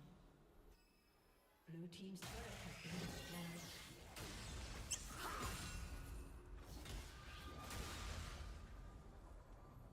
Got perfectly hit by the soul ulti and his Q there.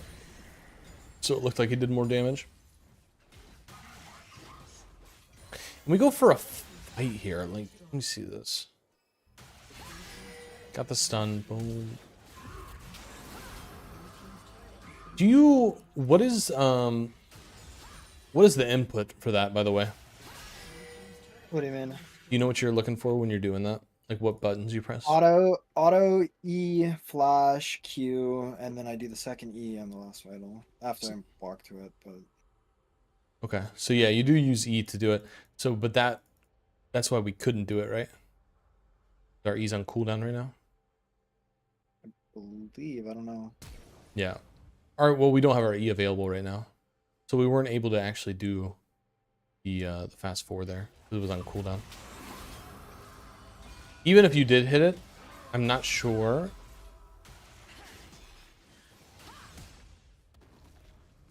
I really think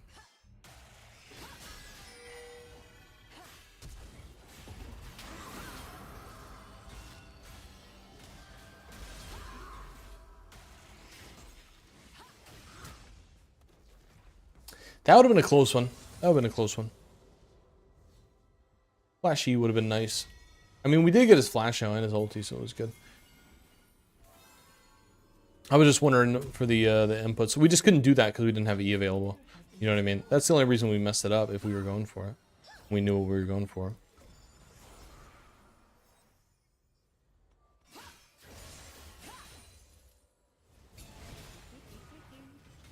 "2020 kill." Okay. I want to talk about parry discipline as well. This parry is really scary. And I'm wondering, why do you think this parry is scary here? Why is this parry bad? Because we don't know if he has his actually no, his ult's probably not up. I don't know. This parry is bad because you can't move for 0.75 seconds and he's on this blast cone. So you're basically allowing him to create distance on you. I was trying to parry him hitting the blast. We can still hit it though. You're That's trying true. to stun him with the blast cone? Yeah. Okay. Well, it's a super blast cone, so it's gonna go too far. This is scary because if he does hit the blast cone and you use the parry, you weren't able to get to the other side to jump with him. And what parry does when you use parry too early is it basically stops you in your tracks for a whole second, basically, which allows people to get away from you faster. A big mistake that Fiora players make, especially people that are like, you know, just getting into it or are, you know, like newer Fiora players only been playing her for so long, they use parry too early. And parry is something that we should hold always. We should go, I would rather see somebody die with parry up than use parry for nothing. Because a lot of the times when somebody goes into like a fight or a team fight or something like that and they use parry early, you basically have just thrown all of your strength away. Like parry is the best 1-point ability in the game, in my opinion, of any champion. I think it's the strongest ability, and we should save it for abilities that we can use for stuns, or if we're trying to set up some sort of gank with like the slow of it. You know what I mean? We just don't even need to use it. Like I'd rather see you try to position next to him so that if he tries to get away using this, that you can catch him. I just think it's really risky to try to stun him with this when he's going to land all the way over here. Even if you do stun him midair, he's stunned here. and you He can't. doesn't get stunned like to the ground, or Nope, he I just thought he flies. did. Oh. Nah, he just flies. Oh. I mean, you can hit it, but it's like he's still gonna fly. Like he's still gonna go all the way over here, and then he's gonna land like, you know, it's a super blast cone as well, so he's landing somewhere here, and then you're just nobody's catching him basically. Parry discipline, super important thing. Basically, a lot of things, everything that I'm saying in this VOD review are things that I want to see utilized in this second live game. I would just much rather see, like I said, I would much rather see somebody die with it than to use it for nothing. So next game, when you're going into 1v1s, 1v2s, team fights, I'd like to see you identify some sort of enemy ability that could lead to a stun, and I want to see you save it for that and try to utilize it for that instead.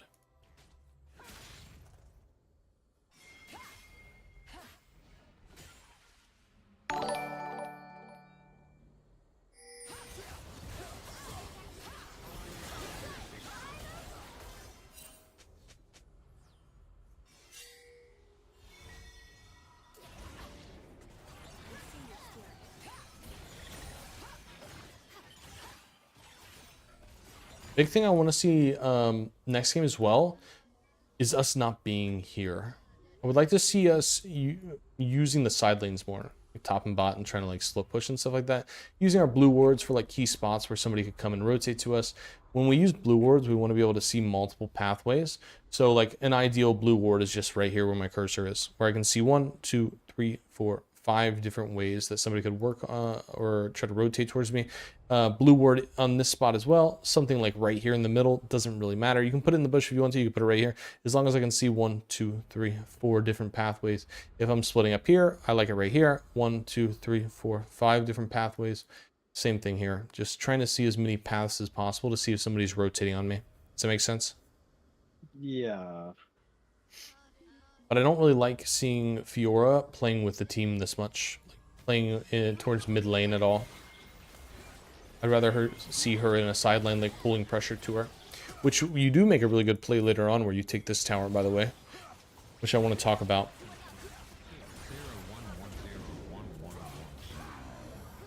But what happens is when we're playing Fiora and we're not trying to like pull pressure to the side lane, it allows the enemy team to group up and just put us, you know, in a chokehold, especially when we're at a 7k deficit. If I'm up here in the top lane and I'm pushing this tower, this forces the enemy team into a really weird situation because somebody has to respond to me. And if they don't pick the right champion, let's say I'm not 2 and 6, let's say I'm 5 and 5, and I've got my second item completed, and there's a few champions that if they try to like defend me, I can kill them very easily, even under the tower.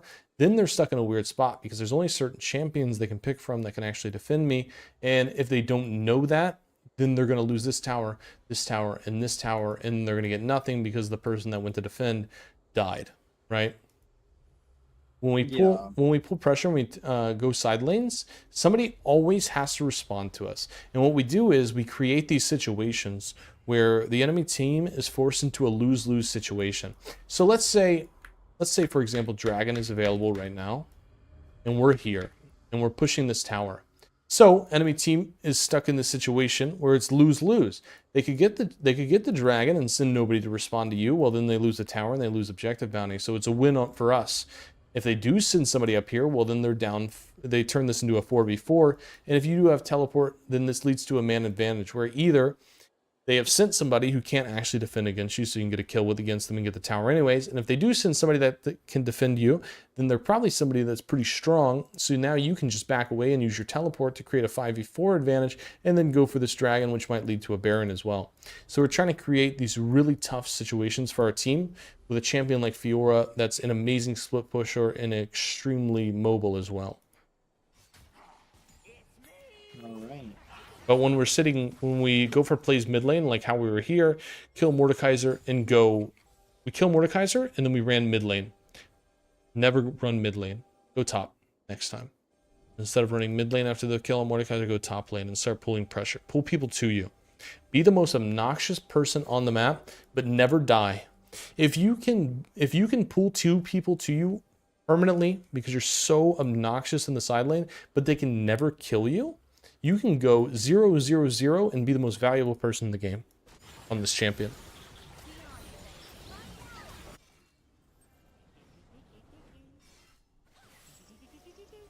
which goes into the 2200.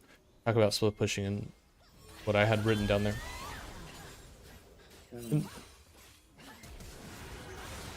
Really fun play here. I love this, by the way. Also, how are we feeling right now? Is this information overload? Are we taking it okay? Like, how are we feeling at the Oh moment? no, this is fine. This Okay. is fine. I can work with this. Okay, good. Just want to make sure.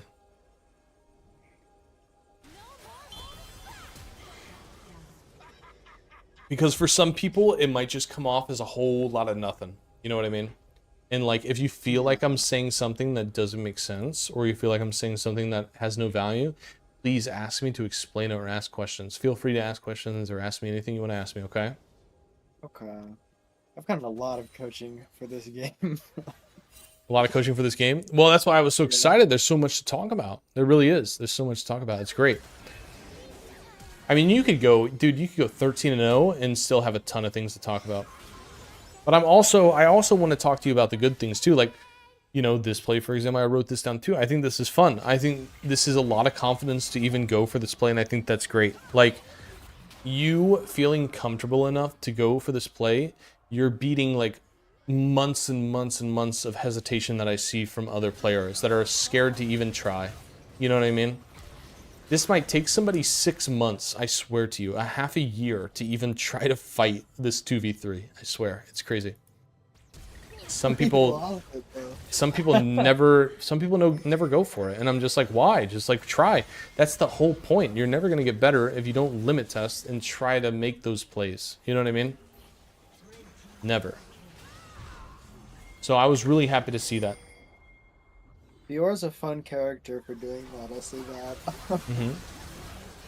And then I want to talk about this play that's coming up on 25-20, how good of a play this is, and you don't even know. This is a high elo play.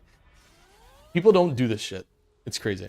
So you're going to go for this tower underneath enemy nose, which is once again a extreme confidence thing that you do not see from low elo players.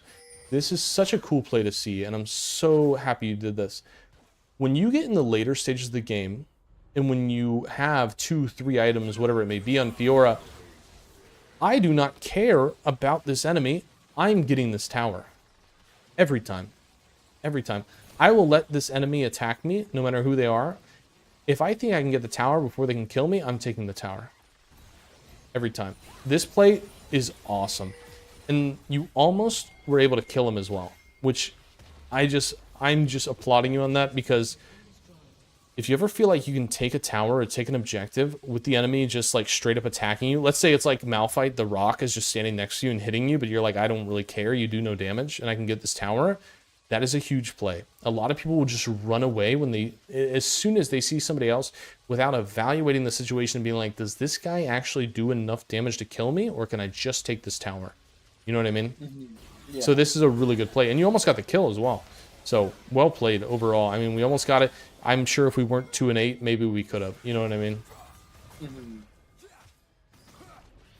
And then we're gonna come up on this play here, where we kind of just do a lot of walking. I want to look at this one again. Executed.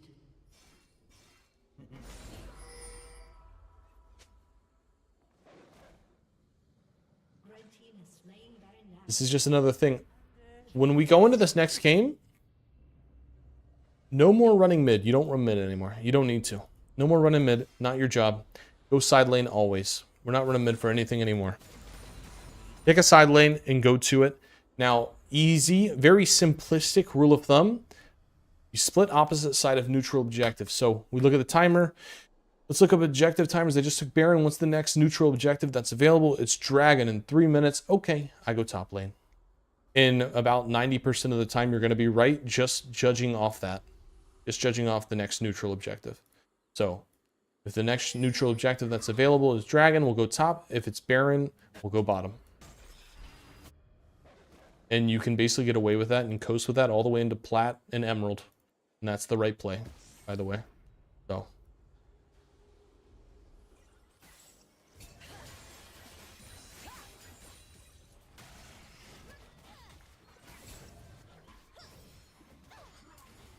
So basically this whole play is what kind of, so we kind of like walk around here. I wrote down 2715. Where are we going? There's 2 above you, 2 teammates there. Why are we walking all the way bot? So we've got Lux here, we've got Nunu here, we got this guy here, and I'm gonna switch this Fog of War and just open up the whole map for a second. And then we end up walking through mid to go and help with this. And I just kind of like want to watch it from the big screen here and just see, because I really think if we just make a play on Shin, for example, he's alone.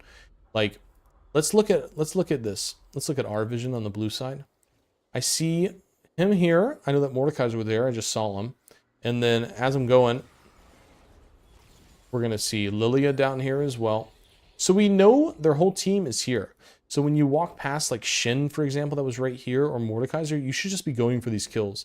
Even though you might feel like you're weak at 2, 9, and 8, you still have a ton of damage because you went Ravenous Eclipse. So your vitals are basically 10%. You only have to hit 10 vitals to kill any enemy on the map ever, right? So this 10% max health true damage.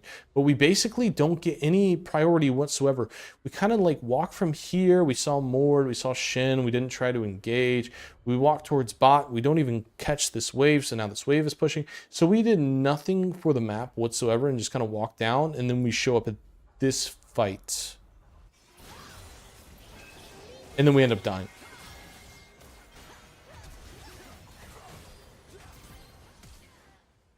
And there's a lot we could have done there. We could have gone for the kill on Shin, like I said.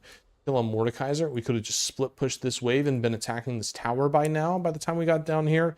It's just, sometimes it's not the worst thing ever to lose a tower or to even lose an inhibitor. Because if we can get a little bit of extra gold here and take, especially tier 2 towers that are worth so much gold. This tower with the objective bounty is worth over 1,000 gold, which would cut our lead from 9k down to 8k. If we can survive one full inhibitor, like the 5 minutes that it's down, that's plus 3,000 gold for us. And it does fluctuate. It could be 3,000, it could be 4,000, but it's around like 3 or 4k gold that you get back. Because what happens when enemy takes an inhibitor, especially if they do it too early, the super minions that come from their base, they kill this whole wave. So they lose a whole source of income. We got 3 waves of flowing income. They lose this whole source of income and they give it to us. So we just have to be able to survive it. Right? Yeah. So just something to think about. Sometimes you don't, it's just not your job to move down here and do that. We're pulling pressure up here. We got to scare the enemy team. We got to make the enemy team be like, this Fiora is whooping our ass, man. We can't keep up with her. She keeps pushing this wave and then she's down here and then she's back up here and we just can't keep up with her. You know what I mean? Yeah.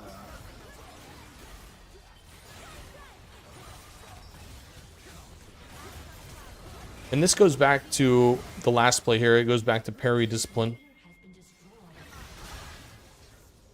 When we just need, I want to try to have you try to think of like a plan A, plan B for what you're going to use your parry for in this game too. So if I see Aurelian Soul show up here,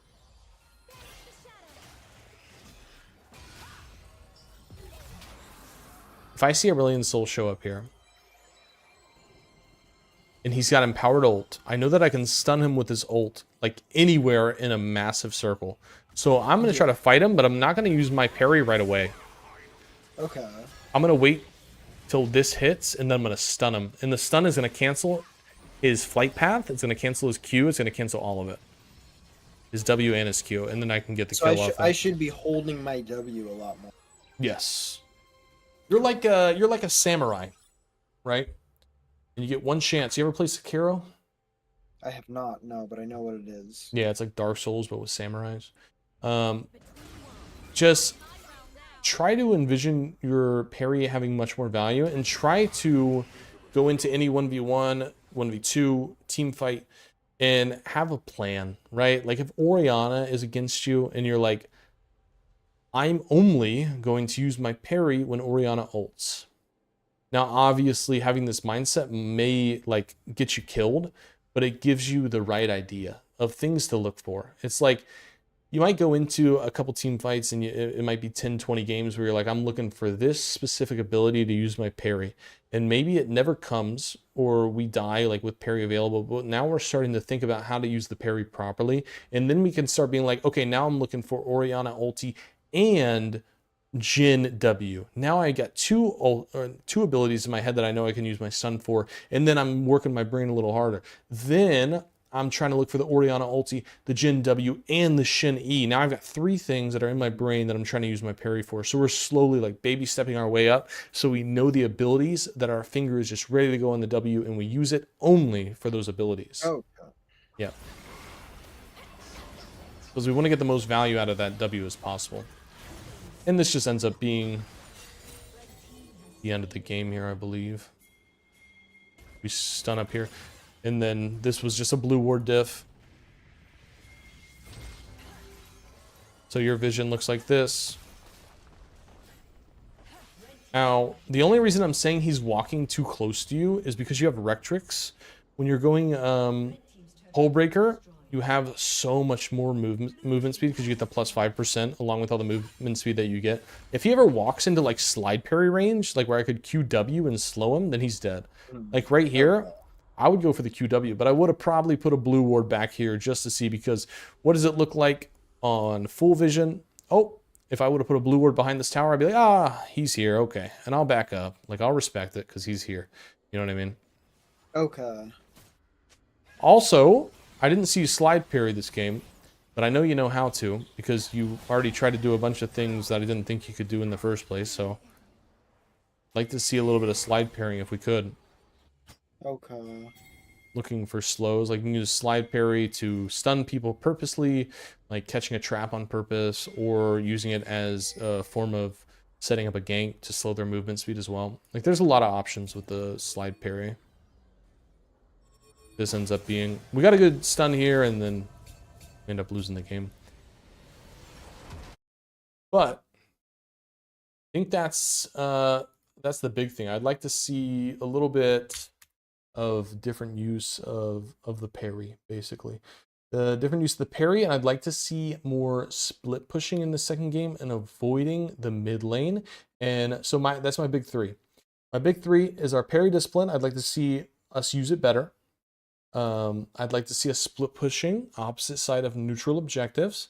So I want to see us pressing tab, checking out the neutral objective timers for Grubs, Rift, Baron, and Dragons, and then splitting on the opposite side of the map of those, avoiding the mid lane if we can. And then I'd like to see, we got that. What was the last thing? Oh my gosh. Oh, tell me I'm not stupid. Literally had a third thing. Hold on, I gotta take a piss really bad. Give me 1 second. There's one more thing. I'll be able to think of it as I'm taking a piss, but this is a good second for us to take a little 5 anyway. So if you want to grab some water, or grab anything, that's a good opportunity for a 5-minute break real quick before we go into the second game, and also for you to think of any questions that you might have. Okay. Cool. Do it. Break time. A couple minutes. Dope.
Oh yeah.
I'm reading the YouTube comments.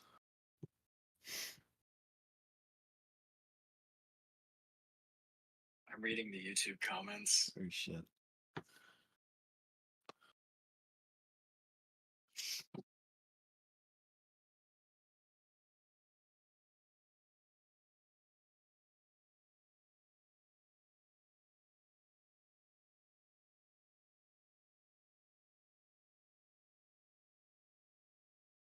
Yeah, real.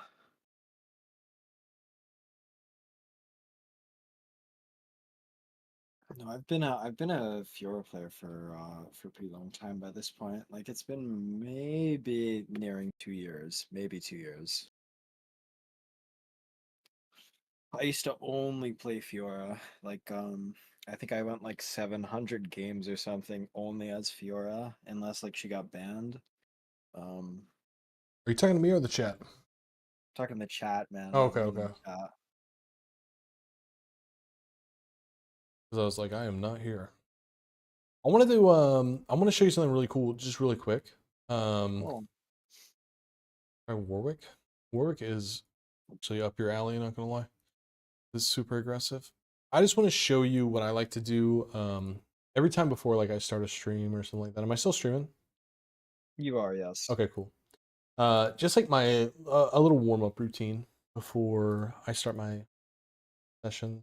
And this could, this could take 10 minutes, it could take 15, could take 20. I mean, it's just however you want to do it. But I just want to run through it really quick. Just because I think it's really good for Fiora players.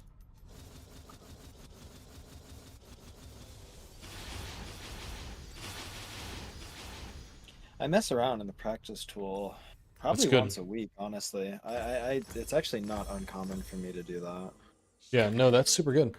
Usually what I do is I'll start here and then I'll just go mid lane and I'll do some fast fours just to get some practice in. I don't know why I have 90 frames. Whatever, I don't care. Normally. It's just practicing some fast fours, so I'll do that for a while, like however I want to. What? Hold on, let me Dude, see. Your ping is crazy. 49? That's crazy.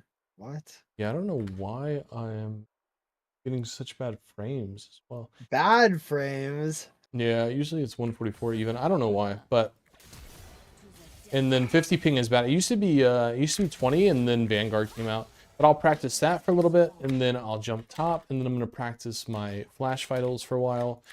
And when I flash vital, I like to use my A click because I feel like it makes it cleaner, where it like adds the indicator to it. You know what I mean? Yeah. Which is something I actually use the indicator a lot, like using the A click whenever I'm trying to flash vital. I just think, I don't know, it makes it much cleaner. And then I practice, so I go fast fours into flash vitals, into slide vitals, which are like this. This might be a little weird because I'm not used to having 90 frames. But you slide, you stop moving, and then you move. So in slow motion, it's like Q, and you wait till your character's done moving, and then we just do the flash vitals. So, but in full, it looks like that, Oh, which wow. is super valuable.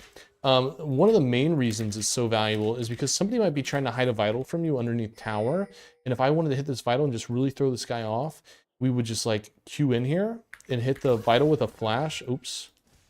We would just hit the vital with a flash. And then he's kind of like stuck in this weird spot where he's like, he can't really flash away from you. He has to flash towards his tower. And then you're already behind him with the movement speed. I want to get a backwards facing, but there we go. Like he thinks he's hiding this and he's safe. And you're like, oh, just going to take a trade here. And then you're like behind him with the extra movement speed from hitting the vital. And where can he go? The only real place he has to go is like outside of and you can just chase him back outside of it. You know what I mean? Yeah. Now, when you do that, are you inputting like an S command, like a stop command, or Nope, is no it stop. just waiting to the queue? So you just have to wait till you stop moving, or else it's janky. So when we slide, I keep cursor, and then I stop moving. A flash. Okay. So stop moving, flash. Oop, sorry. I'm on 90 frames, so but it's just like that. Now another thing you can do too, I'm sure that you already know this, but I just want to show it to you anyways. Something that I like to practice as well, just hitting vitals through walls. So if somebody's trying to hide it, I know that I can hit it over the wall. You know what I mean? Yeah. Just practicing all the little things. Like I said, you can do this as long as you want, however you want to do it, whatever. One of my favorites, though, for people that are really trying to get into Fiora is the bouncing and dancing technique, which is where you base like 4 of them in a little, whatever you want to call this, and then you just kind of bounce around them. So you try to be as fast as possible running around these guys and only hitting vitals using your abilities. So I'm just trying to hit only the vitals, and it will just get me used to being more valuable in a team fight. Does that make sense? Yeah. But I just think that's a super good warm-up routine. And then something fun too, not a lot of people know too, is like the stuff that, oh, and then you know slide parries, but would love to see more slide parries, because you can do it, you can just do so much cool things, like sliding into somebody back. One thing slide parry. I struggle with like I can only like kind of slide parry like in a direction. I can do it in different directions, but I definitely don't have the muscle memory really for slide parrying. Like sliding one way and then parrying in a different way. But you get that muscle memory when you actually just like hit it in the practice tool. You know what I mean? Yeah. After doing it so many times. But like just also practicing like getting over the big walls, because you never know when you're gonna need it. Over that wall. Yeah. You can get over that wall.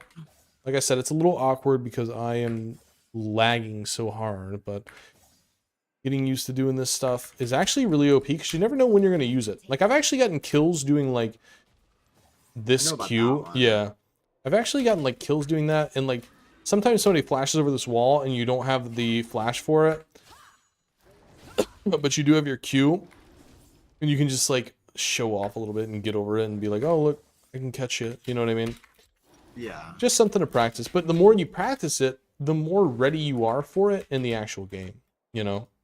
But this is one of my favorites. I promise you, this is one of my favorites. It's just the bouncing. I love it so much.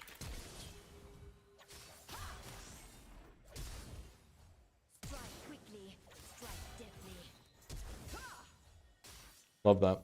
Okay, I just want to show that. And then, oh, wait, I forgot the toggle champs. Oh, hold on. I'm pretty sure I can see it from here. I just need the game. I need the game. There we go. The game. In-game hotkeys. That is what it is. So it is, I would feel like it's under camera control, but it's not. So what is it? Player movement? Let me go into game one more time just so I can find this for you. I'm curious as to what you did you change your did you change that key, or it just didn't start on squiggle? I have very weird key bindings because I used to have a keyboard that was like basically duct taped together. But like it was like it was bad. It was bad. Like You had a keyboard that was taped together. Yeah. With tape. My control key didn't work on it, and my question mark key didn't work. My G key didn't work. Seriously? That's so crazy. Yeah. I respect that. No, it's got to be under hotkeys. What? Yeah, it's got to be.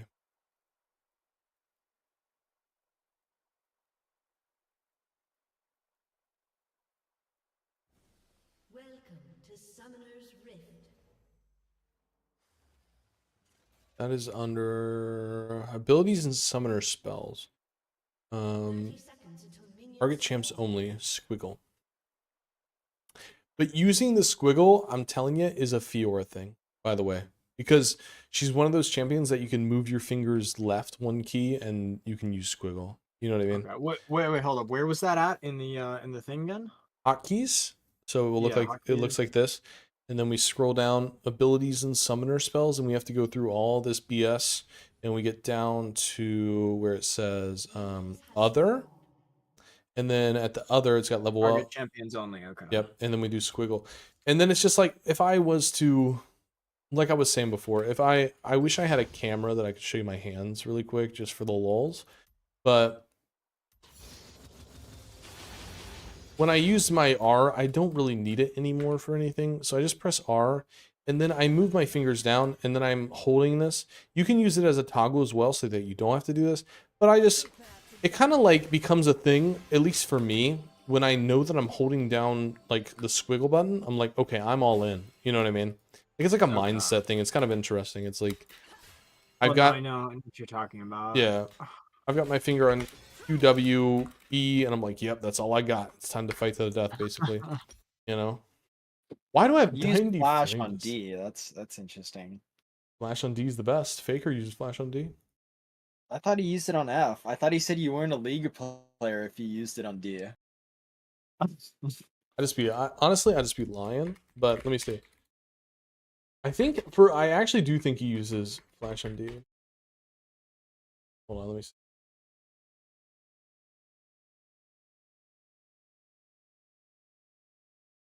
see. Or F. Well, guys, Oh, of you were a course it is professional spiked on D. COD It's player up at for one Flash. point? That's Oh, cool. wait, I used to play I- COD. that's fine. But Did this you? question, here's the thing. Yeah, I this used to play question Black Ops 2. was for I played. Medios. Well, I played. So I played Medios, the can you first help us 3 out? Black Ops games. I didn't play any of the other games. They were all not So everyone fun. knows you have Smite on F because D is for Delash. Wait, no. Sorry, I got that backwards. Everyone Actually, knows no. what- The This is a original cringe Modern video. Warfare was Wukong. You probably know. If you played Black Ops, you probably know who I am. That's me right there. Yeah, I don't know what you're looking at. Oh, the stream you're not looking at anymore. Hold on. This is me before I like got tattooed. Playing Call of Duty. How old are you? In this, I'm like 19. This is way back in the day. My buddy, Oh, what? That's crazy. my old teammate just won Worlds. Literally today. My old teammate just won Worlds. Kenny on Optic. Congrats to your homie, bro. Congrats Yeah. to your homie. Really good That's what's guy. up. They kind of did me dirty in this. They made me look really bad because if you scroll Yeah, forward. that doesn't look like you. No, they made me look bad. This will look more like me. Are you looking at it now? Watch. So that's Optic, and then look at us over here. Okay. You'll see me. I look way more like me here, don't I? Oh yeah, Yeah. yeah. What COD games were you playing? Like comp? I was pro in Black Ops 2, Ghost, and Advanced Warfare. Oh man, those were the good ones. They were. Actually, I agree. Those were the good old days.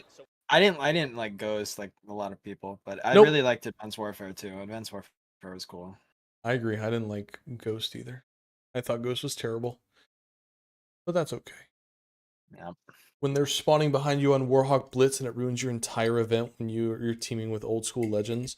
I created a whole team under VVV and was teaming with like Sidrock and Hysteria, like old school legends. You know what I mean? And like we had the best team ever. We were scrimming against Complexity, and I'm sure you remember Complexity from like Black Ops 2 Ghost days where it was like AXTP, Crim 6, Clayster, and we would whoop their ass. We would beat the hell out of them on scrims. And we were like, the one team that could beat them. But we lost because of Warhawk Blitz spawns at LAN, MLG Columbus 2014. Ruined my whole career. Now I'm coaching in League of Legends. Scumbags. Yeah, I could have been a millionaire playing at World, whatever. It's whatever. I play League now. It's okay. Now, let's go ahead and get into that second game before I start crying. Let's go ahead and do it. Yeah. All right. But share my screen. we know what we're going for, right? We know what we're going for this game. What we want to improve on. And remember, hey, before you start the stream, 720p it for me if you could. Oh, you got it. Oh Okay. yeah. No, yeah. you got it. You got Oh, it. it's Yeah. already doing it. It says 720p 30 fps. Good. Yep. What are we looking for in this second game? What do we want? What do we want to do? Okay. Where are we split pushing? Side lanes, where the money's at. Well, okay. What lane are we going to and why? Top lane. Hopefully I don't get Okay, but why would we split top lane? Why not bot lane? to create pressure. For what? Objectives. Neutral objective. There we go. Yeah. Okay. Yes. I love it. And then what are we gonna do with our parry? We're gonna parry the shit that stuns, man. Yes, we are, dude. I like this guy, dude. Okay, cool. Also, just make sure, I want to get you into the habit, by the way, every time that you see enemy in lane, I want you to identify their items. Just like press tab real quick, see what items they have, and just so you know. You know what I mean? So every time the enemy comes into the lane for the first time that you haven't seen them in a while, or if they recall it or whatever, like just make sure you check what they have so that you know before you go for like an all-in. Somebody else banned a double Heimer game? Okay. Yeah, no one likes him. He's a cringe champion. No, he is. I agree. I agree. I just hope it wasn't another Fiora player.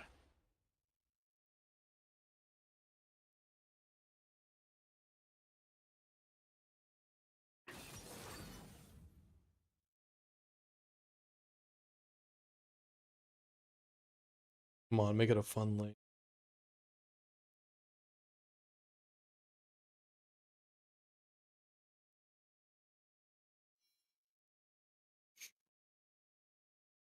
I like that bot lane. Barsville cosmos good actually.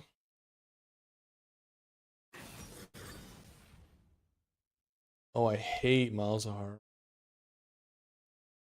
One of my least favorite champs to play against. I can never parry his R.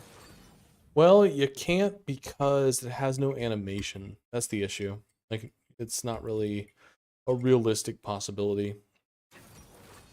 Like, a lot of abilities have some sort of wind up or animation that allows you to parry it easily. He does not, because it's the same animation as his brain thing. Oh, You know. I'm very interested in this one. Okay. I long Do you want to run PTA or do you want to run grasp? Grasp poke. Okay, yeah, that works. What are the runes on this page? We'll see. Second win. Get rid of revitalize. Revitalize is a scam. So Can I run PTA? I like PTA. Yes, yes. Do it. Okay. Just make sure you have second wind. You need second wind. Second one. Okay. And then, yep, that works. Okay.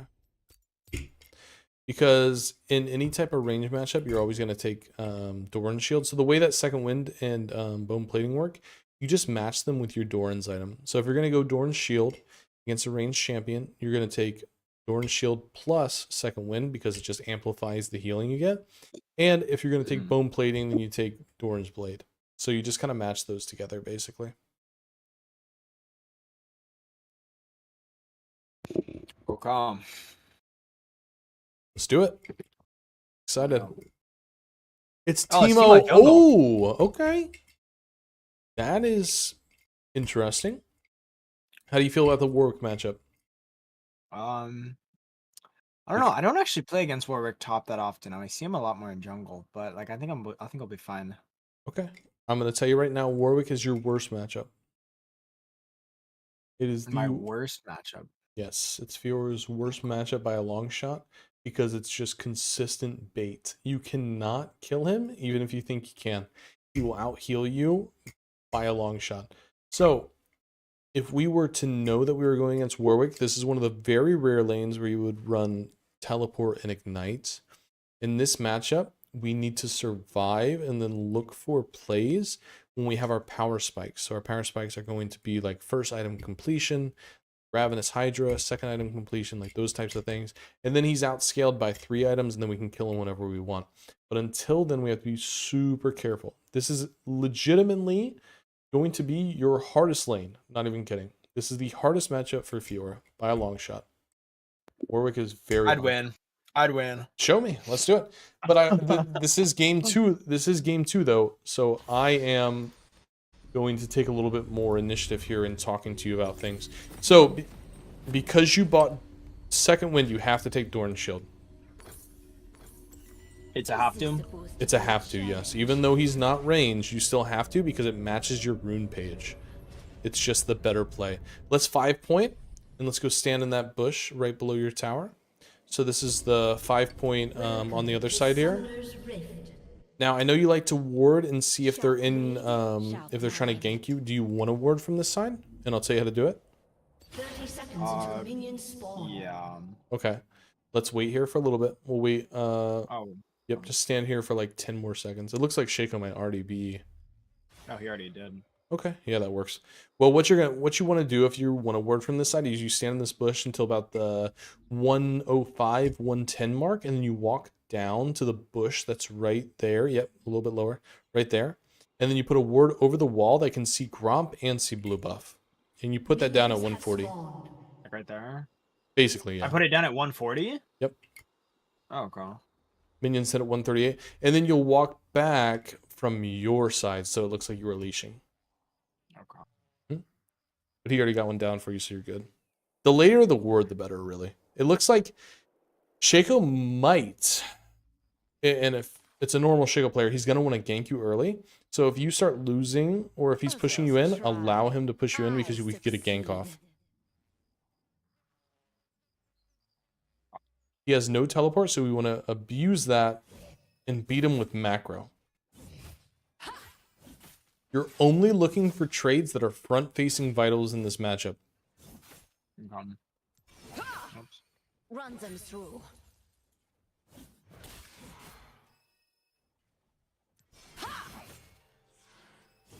Try to keep the queues really tight so we can't trade back. Ow. Do not hesitate.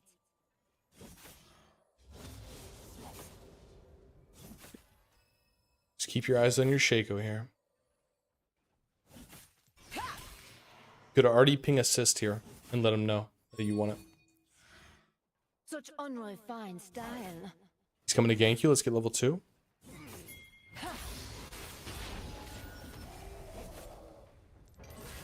Your job is done, right? And now we just wait, let him make some plays, and then you work your way back in. Nice. There we go. Now, we're going to take this wave. We're going to get rid of these melees. Get rid of these melees. We're going to do this quick. We're going to get rid of these melees.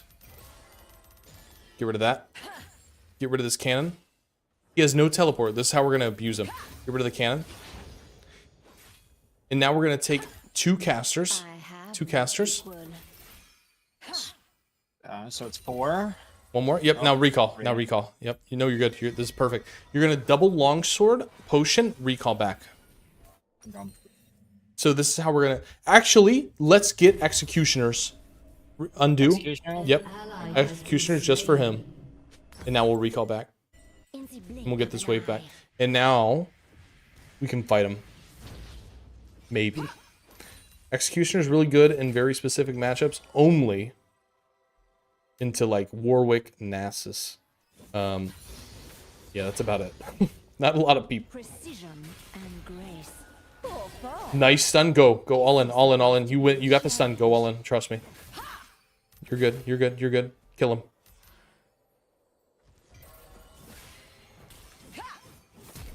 Nice. Okay. Now I want you to recall again. Not even kidding. Recall right now. Sharp blade, sharp mind. We will talk about why. I want to say something. I hate this Timo. All right, buy a longsword and a refillable and get back to lane. And we will talk about why you recalled right there after the game. Others try. I succeed.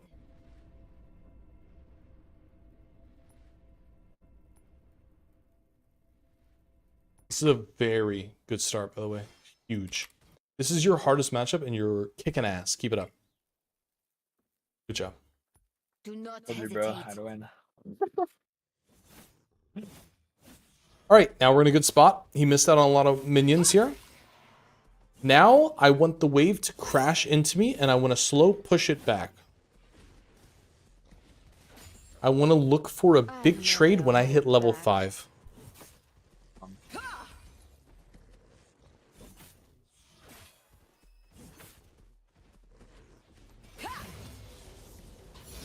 Nope, Timo's here. Don't look for the big trade. You're chilling. He's wasting his time being here. Let him waste his time. Bad play from the Timo. You see what Timo's doing? He's sitting in that bush. You now have to respect that and give him a 30-second timer. You cannot trade with him until 550. Put a ward in the bush above you. At No. once. Yep.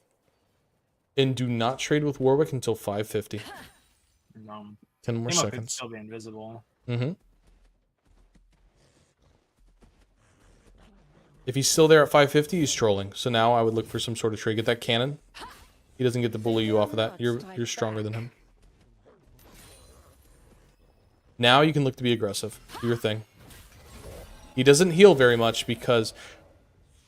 Oh, I gotta write that down. Hold on. I tried parrying. No. You're good. You're good. No, you're doing great. I have no equal.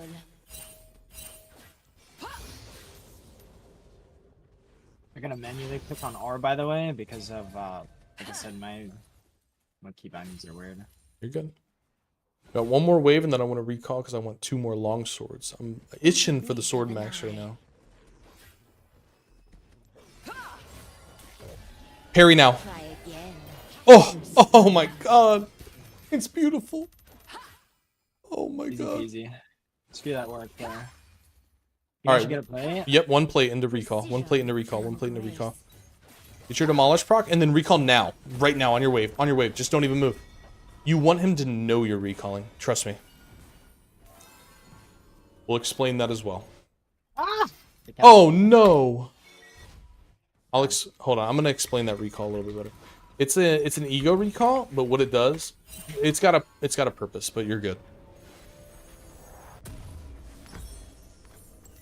Is this Back to supposed lane. be By a the way, challenge? beautiful. I don't even know if you know what you did, but that is pattern recognition 101. So his last 3 E's he has procced early.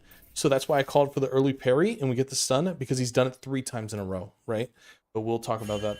Oh, this is such a good game already. I'm so excited.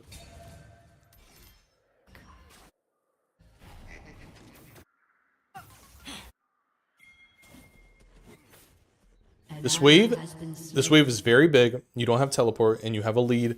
You don't need to try to freeze it or do anything crazy. You can just catch this under your tower, and that's perfectly okay.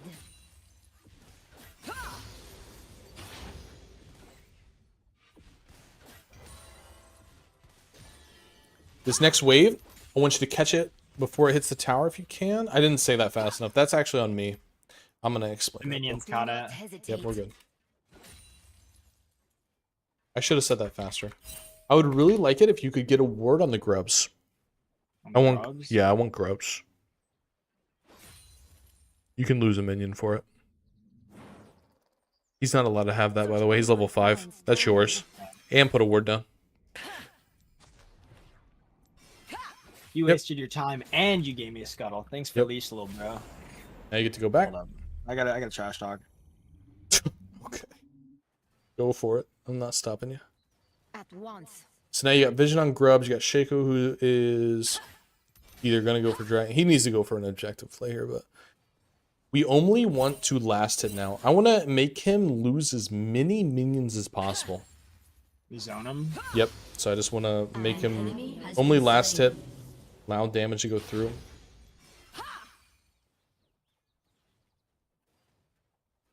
Not getting on him.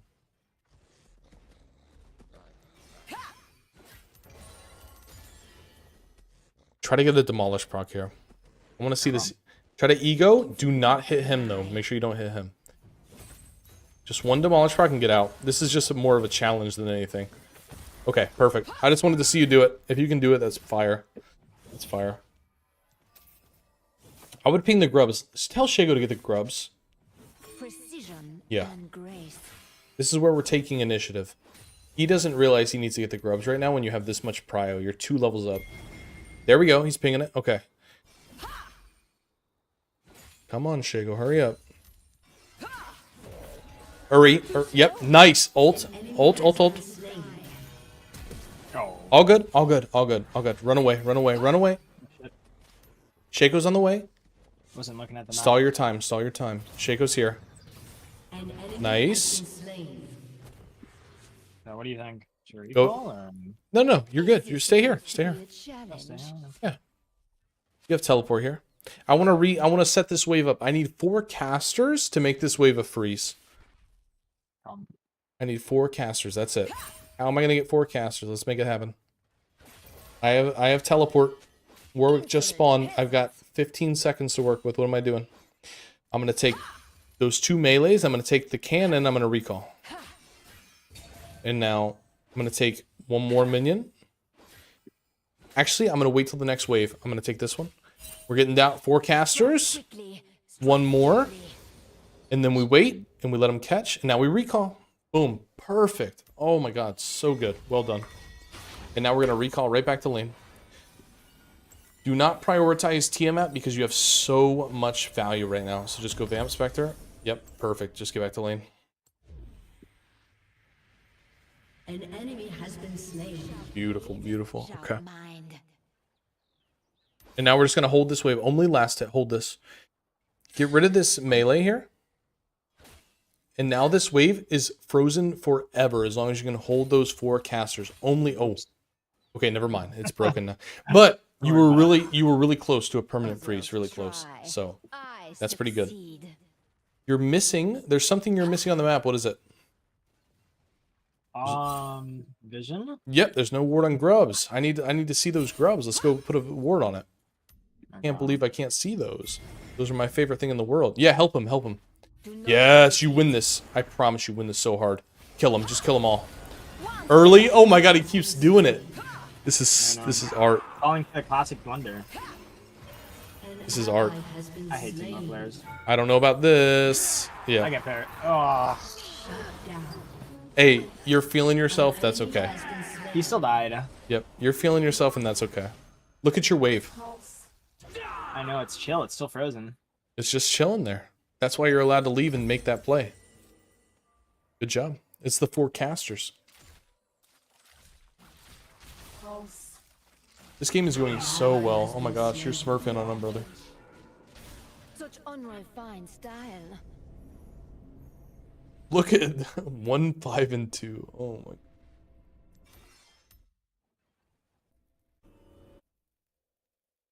Very good. At once.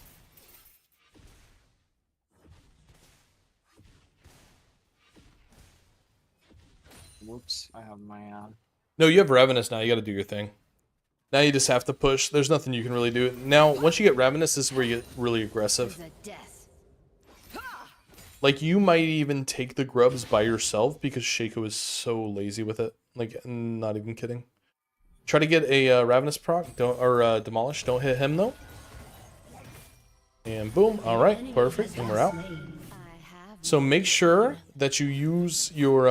don't hit these minions. I'm going to... Actually, let me write that down. I'm going to explain that to you. Because you're in a position where you just perma-win, but you need to use your Ravenous proc to heal yourself. So you want to... You're completely fine to try to trade with them under tower and take tower shots. That's fine. But you have to be able to pull the wave out and then use your Ravenous proc on all of the minions.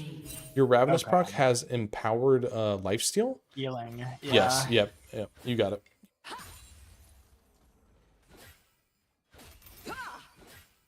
It's like, it's power position trading is what it is.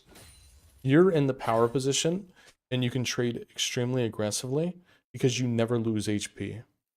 Let's get another Demolish proc. Oh, just take tower. He backed off. Nice. Let's get next wave. Your team has destroyed a turret. grace.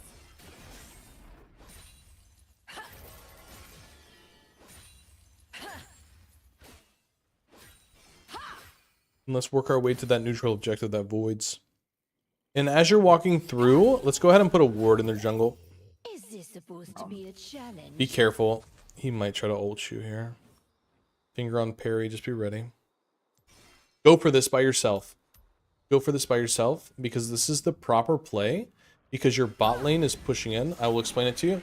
Do it by yourself. If Shaco's not going to do it, this is the right play, I promise. Hold back.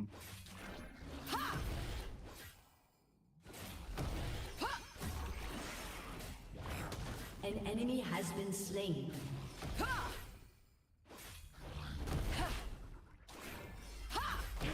Sharp blade. Enemy rampage. Enemy double kill.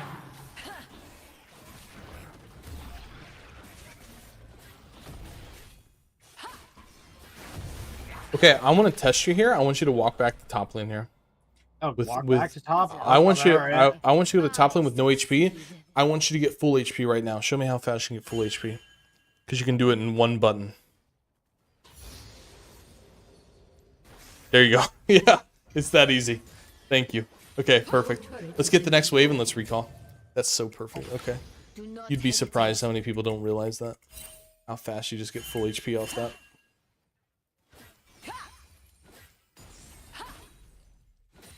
All right, we got a lot of money. What are you spending it on? OnlyFans. Oh, I think you should get normal boots. Don't finish your boots. No, no, no. don't get boots. Or Normal boots. Oh, hole breaker. Second. Hull breaker. The better Alright. Triforce, I promise. Okay, Rectrix Prio. Sell refillable. Sell refillable. And get a Sell pickaxe. refill. Yep, and get a pickaxe. What's your team doing?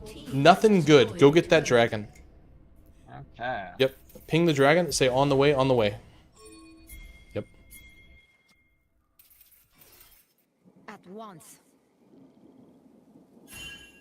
This is the right play. So what you're going to notice a lot in bronze is that you have to be the play caller. You have to tell them when to get the dragon, when to get the rift, when to make the plays.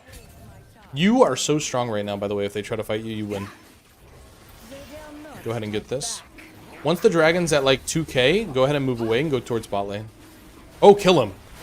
What is this guy doing? All right, bot lane. I want that tier 2 tower bot lane.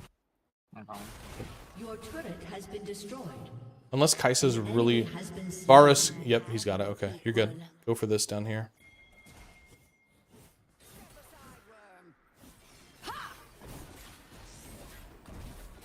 Good, good. My takeovers to be hostile. Indulge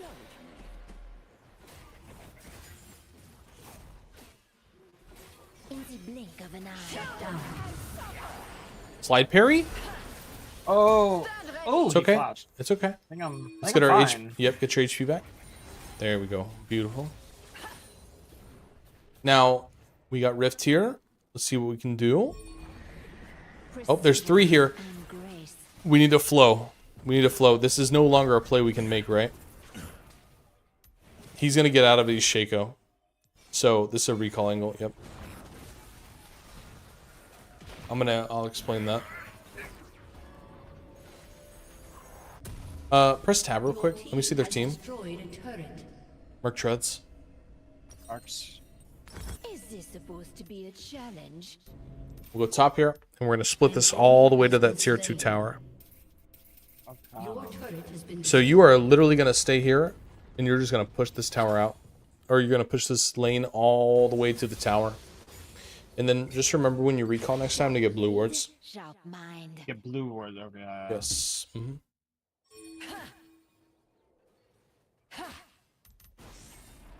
I've talked to other people about this. How do you like build the proper habits in League? Like that's something I struggle a lot with. Like a lot of times, like I could watch a play Succeed. like after it's happened and understand why I went wrong, but actually making the right play in the moment is a lot more difficult. Say that again. How do you improve your habits at this game? Do not hesitate. You just always do the right thing no matter what. Because there's always going to be people that are going to play the game wrong. And the only way to set yourself into the right habits is to do what's right always. Even if... Stun? Yep. Ult. Prepare to die. Oh, A little late. No, it's late now. It's late now, yeah. slain. Whenever you get the stun, ult immediately. I'm going to... Okay, let me write that down too.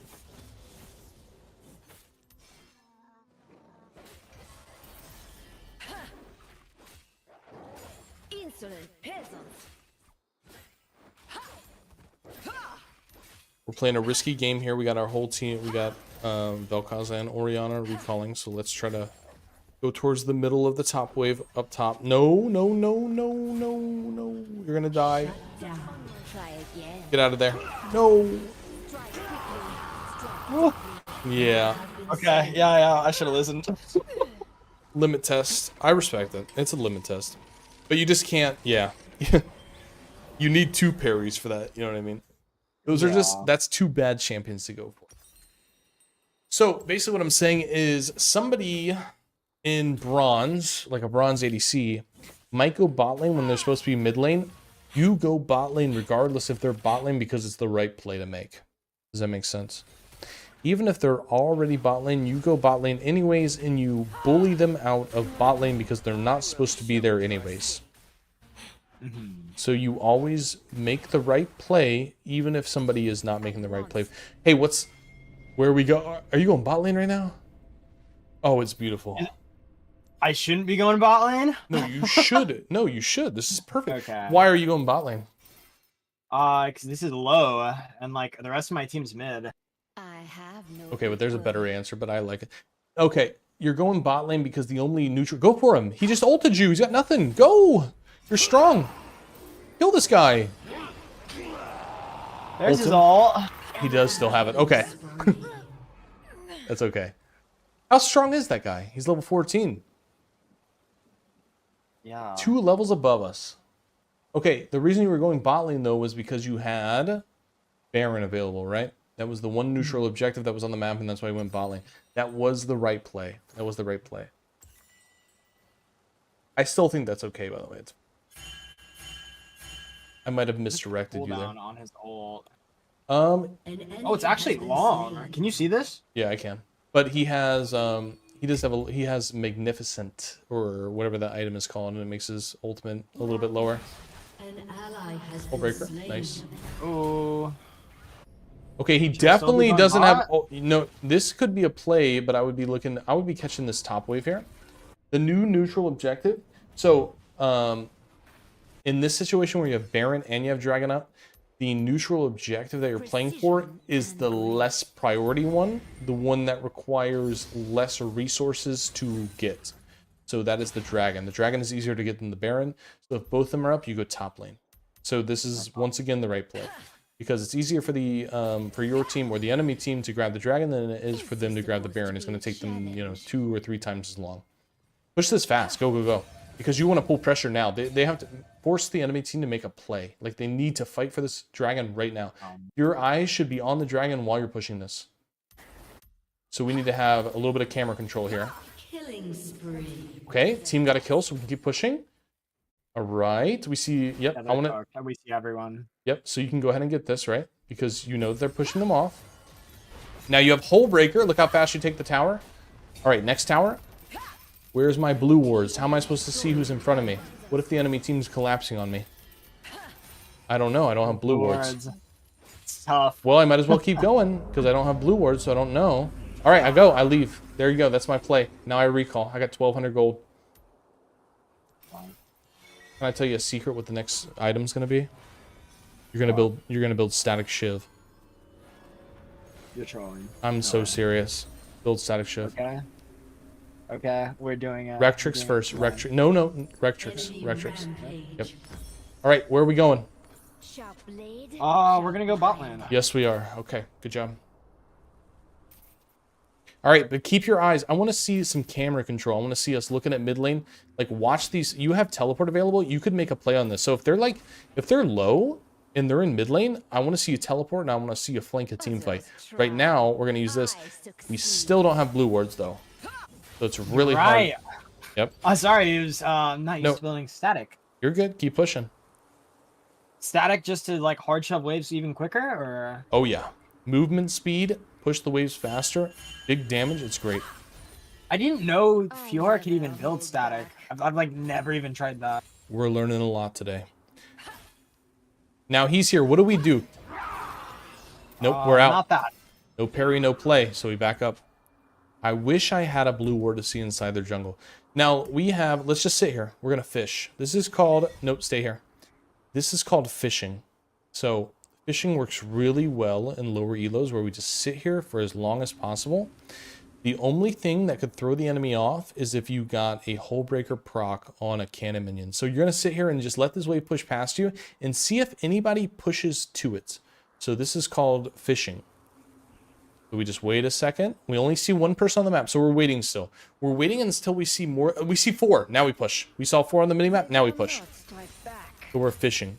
And now we're keeping that pressure, right? Now guess what? When they recall, somebody has to come back and respond to you. And if it's Malzahar, the one person that you can't kill, then you have to go back to the bush and you go back to fishing.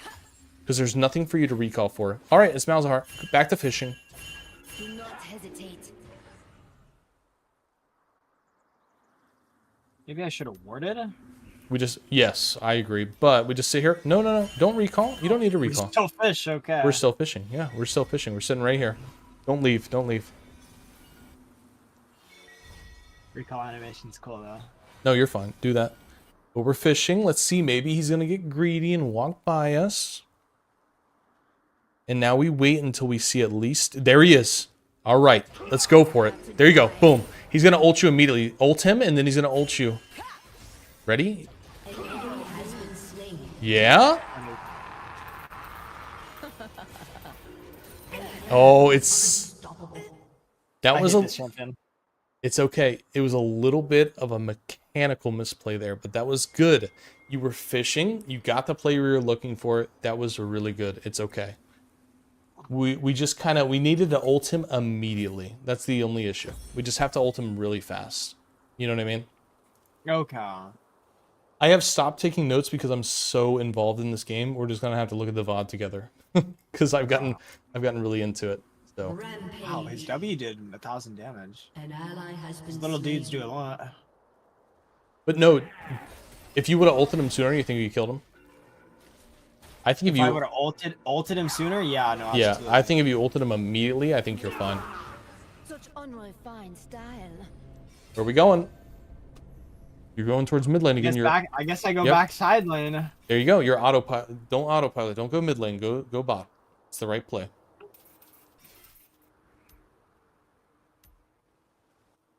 And we got blue wards. Good job.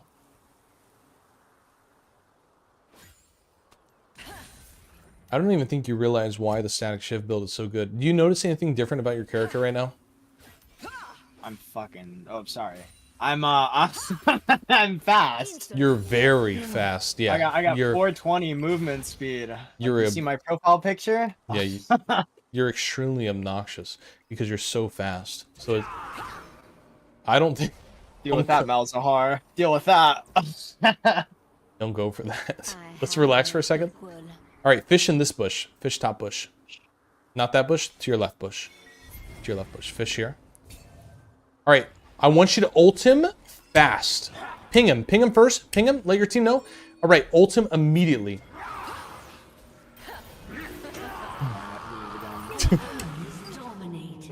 Oh, I love you. I love you. I It tried was- the slide parry thing. You used it, but you used it too early. You threw it away. We didn't need to use it yet. It's okay. It's okay. I actually think macro-wise, I think you're actually doing a pretty good job. I'm not gonna lie. I think Malzahar's throwing us off. I think he's really an annoying champion, so it's okay. Once we finish this item, we're gonna get Maul anyways, so it'll help us a lot. An ally has been slain. Unstoppable. Ragnarok 2612. I think that's one of my viewers. Getting stream sniped. In the blink of an eye. Nah, he's goated though. He's goated though. Should I still be going bot here? Yep, because they already got the dragon. You can go bot. Catch this big wave.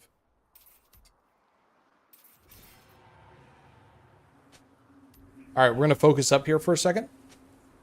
Because we have died twice now, so now we're gonna chill for a second. We're gonna take this. We're gonna use our blue ward on the bush right below us. In the tri-bush. Towards the river. Yep, that one. Cool. Now we're gonna tone it down a bit, because we want to win this game. Is this supposed to be a challenge? I'm just gonna recall, I think. Oh, we're not. We're gonna keep going. Yep. Okay, so press tab. Malzahar is fed. He's the only person we have to ignore. So we're gonna split push, but if Malzahar shows up, we're no longer gonna try to fight him. Just because I'm a little... I want to talk about how to fight Malzahar, but right now, if he does show up, I would rather just avoid him. I think you can beat anybody else besides him. Let's get this tower. So we're gonna get 700 gold here. Ignore the minion wave. Get tower. All right. Now be ready to back up. Look at Mal. You see Mal's. You see Kaisa. Okay. Warwick here. I think you can fight him. Oh, you got Teemo here though. Nice. You do have flash too. Wow. It's all right. You got. Look how much gold you have. Yeah, no, I am balling. Your boss-in-law. All right, that, and then we're gonna get the Maw. Let's go Maw. Maw? Yep. They're doing a ton of AP damage.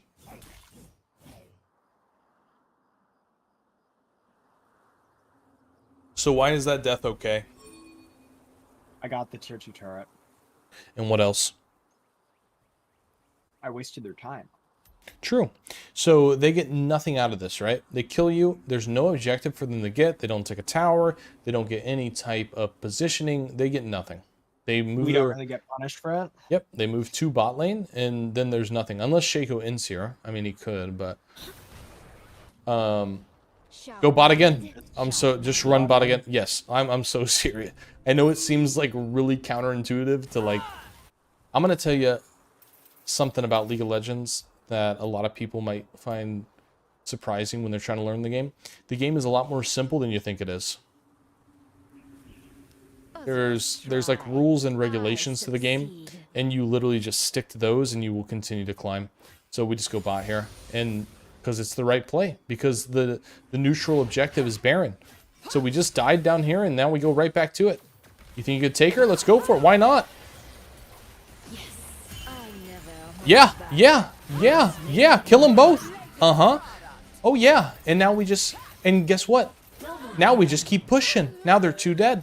Isn't that crazy? We're 3 and 6 making those plays. Look at that. Now we just keep pushing. Wow. Dude, static is something else. This is my first time ever using it on. Yeah, dude. It's really just that crazy, isn't it? This is how simple League of Legends actually is. Now we have Hull Breaker, so we take this tower really fast.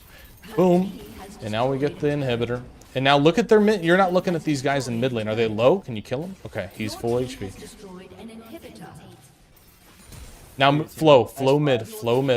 Help them get the mid in him. Yep, flow mid. Help them get that. Now Baron, ping Baron. Tell your team, Baron. Tell them. You make the play call. Go. Everybody. You make the play call. Such unrefined style. You flow from bot tower to mid tower to Baron. You're flowing. Flow the map. Start it.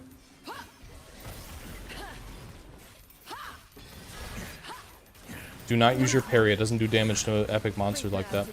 Save it in case they try to stop you. Holy moly, League of Legends is that easy. Recall. And a full build. Yep. Actually, no, I still have. Get that? Alright, go to Dragon. This is the only time you're going to go mid. You're going to go mid to Dragon here because it's coming up right now. Your turret has been destroyed.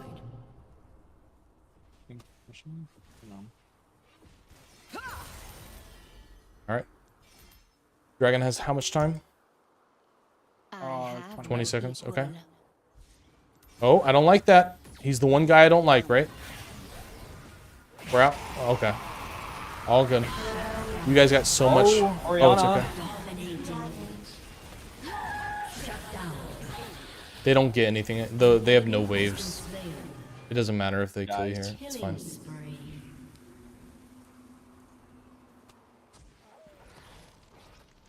Doesn't the game seem so much easier when you like simplify it like that though?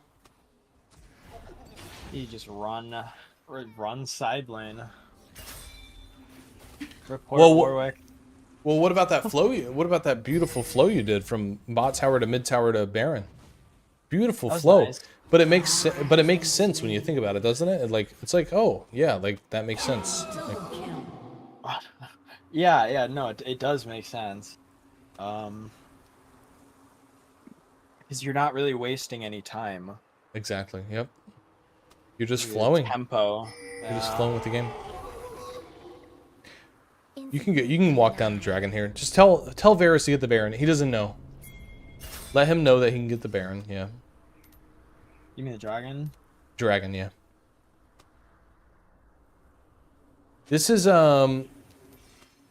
like I said, this is gonna be one of the things you're gonna have to do to get out of silver is to actually coach your team and tell them to. Now you can't because now you just run away. It's okay. But like if he would have started it 15 seconds sooner, he might have been able to do it. You know what I mean? Yeah. But we have to, unfortunately, a lot of people are going to be really unaware of what they can and can't do, and you have to be the person to let them know what they can and can't do, which is kind of awkward, but I think you'll get more of the feel for it. I think you have the confidence for it, and you'll be able, don't recall.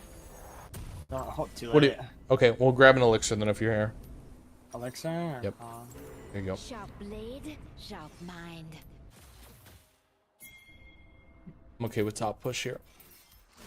Okay, so now that we're at 36 minutes, the play we're looking for is any type of pick. So I would love to see you in their like topside jungle fishing. Okay.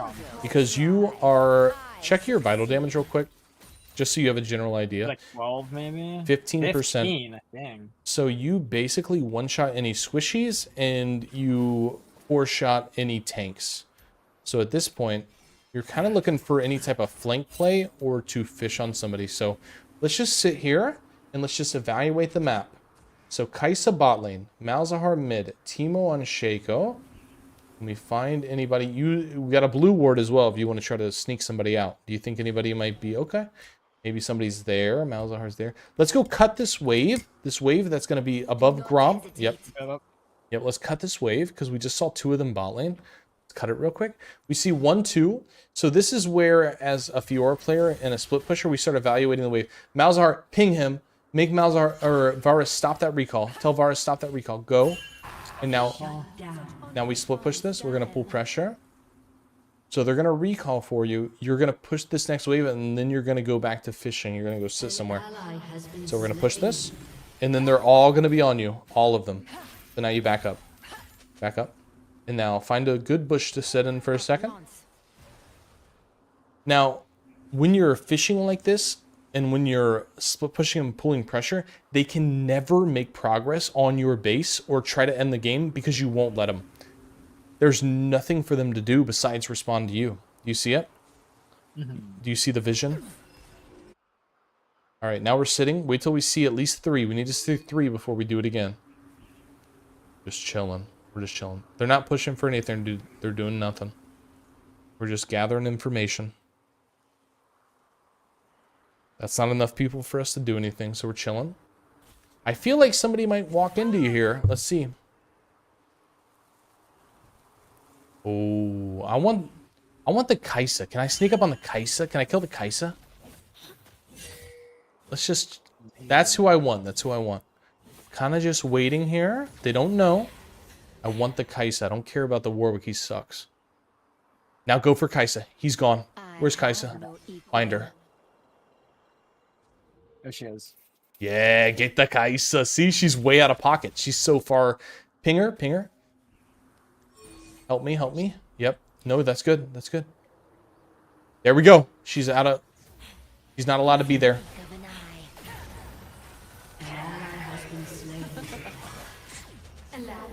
Okay. Cool. Now we flow mid. Flow mid, flow mid, flow mid, flow mid. Yep. She's teleporting. That's okay. You have flash here. This might be a play that we could look for.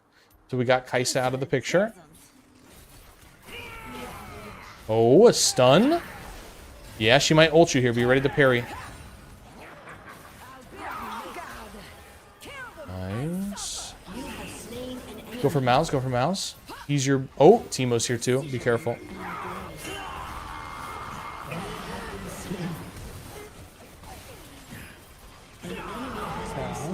Nope. Good, good. These plays are correct. This is good.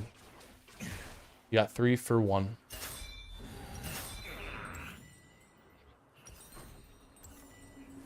So at this point, I want you to get rid of your executioners. So you're a single target champion, and you just don't really need... You just get it for the early game to get the kills, and then you're good. Let me see... Press tab. Or let me see your death recap. What's killing you? More MR? How much damage are they doing with AP? How do we evaluate this?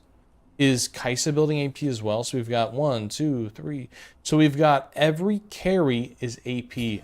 So we should probably grab another MR item, right? So now this is yeah, I was gonna say this is up to you. Do you want an AD item like Scimitar? Are you gonna be able to use this active when they stun you?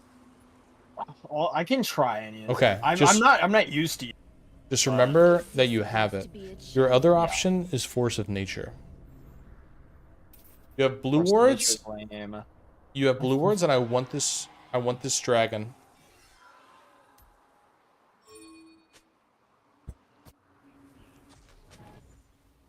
They're all moving. Nope. They're all moving. You have to let it go.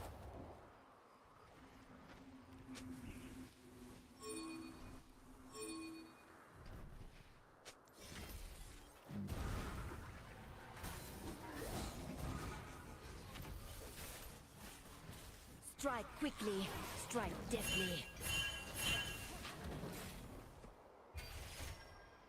They would just get out of here. Yep. No, we do. It's not worth it.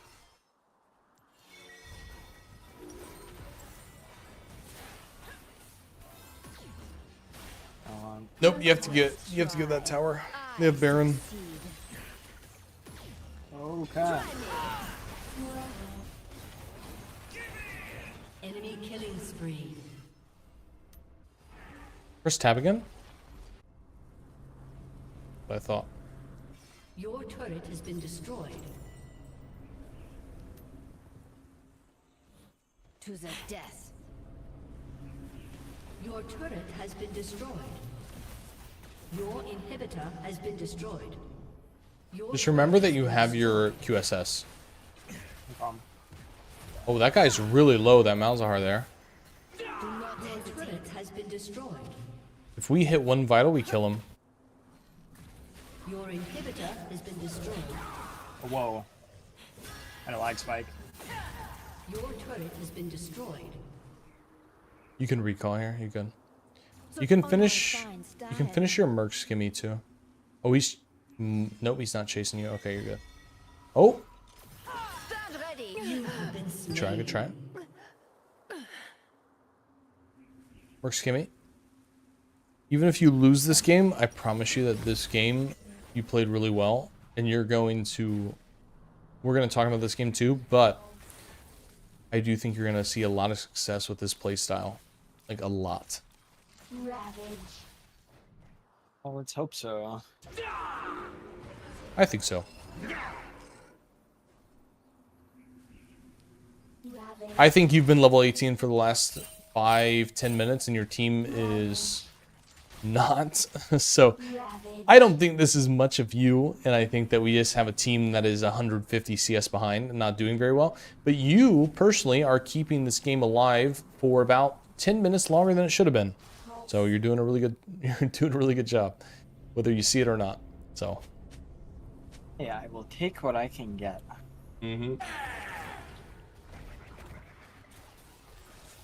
you guys should have lost a long time ago. But let's try to keep this going. I think we can win still.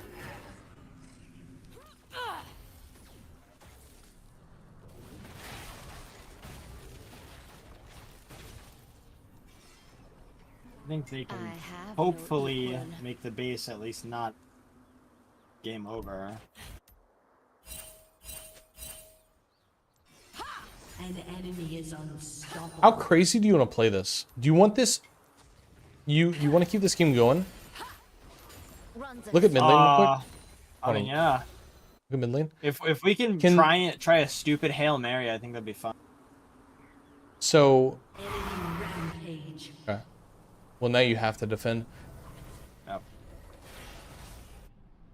in the blink of an eye.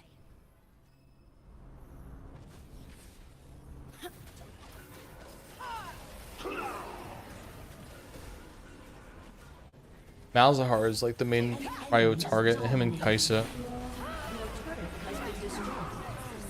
Shut down. Enemy double kill.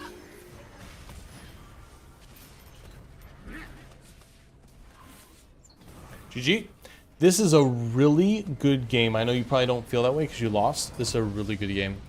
I Defeat. promise. Okay. We're gonna go back and look at it.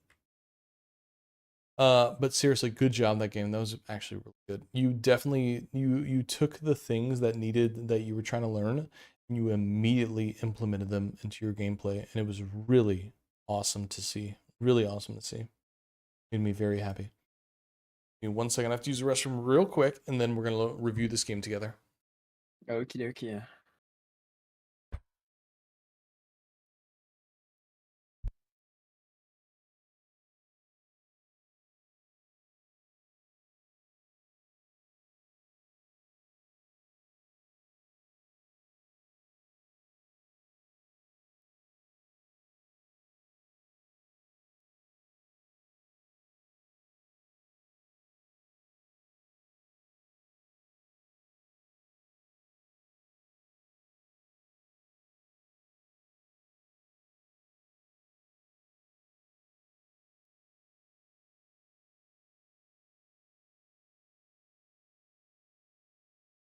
So yeah, chat. My Fiora 1v9. 1v9 is hell. The best Fiora NA. If any of you guys need coaching, just message me. Whenever you need it, guys. Oh.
Right.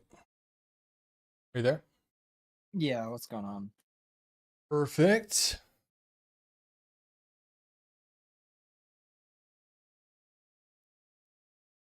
Let me share my screen.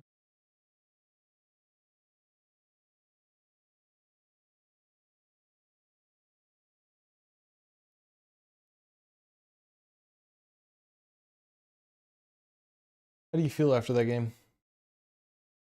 Like I don't know. honestly. I liked it. It was kind of tough. We lost. Yeah, Um, for sure. but I'm fine with it. Like, I don't know, bro. I really think you played it better than you think. Like I think that it actually went really well. Like I was super happy with the way that game went. We've been in this session for 3 hours. Wow, okay. Can you see it? See the screen? Hold up, I kicked you out. Yeah, I can see it now. I guess I got a little bit too passionate about this session, my bad. I didn't expect it to be this long, I apologize. No, I don't care, man. I don't care. I got nothing going on today. This start, by the way, I like stopped taking notes because I was way too into it. I'll send it to you real quick though, because I just kind of stopped.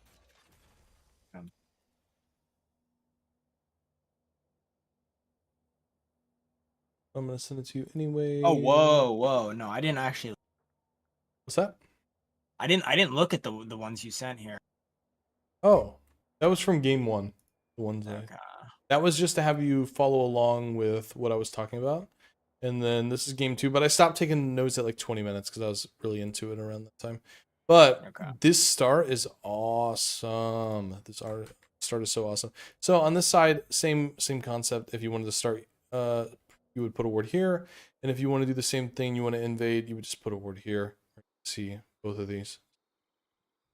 Same concept with the Krugs, because you'll know if you're getting ganked. Like if he does start blue and he wants to gank you, that's the only thing you care about. That's the only reason you would be warding early if you think somebody's gonna gank you. It does not matter if you think like I need to get vision for my team to know where he's starting. That's kind of irrelevant. You're really putting a ward down for your own personal gain. So if you think you're gonna get ganked from this side, then you would put this up. Maybe a Karthus or this champ or Kane or something, like something that can get through walls really well. The only person that's going to gank you on this side of the map early is anybody who can get through walls really well. So Shaco, Vi, Kane, Rek'Sai, like those types of champs.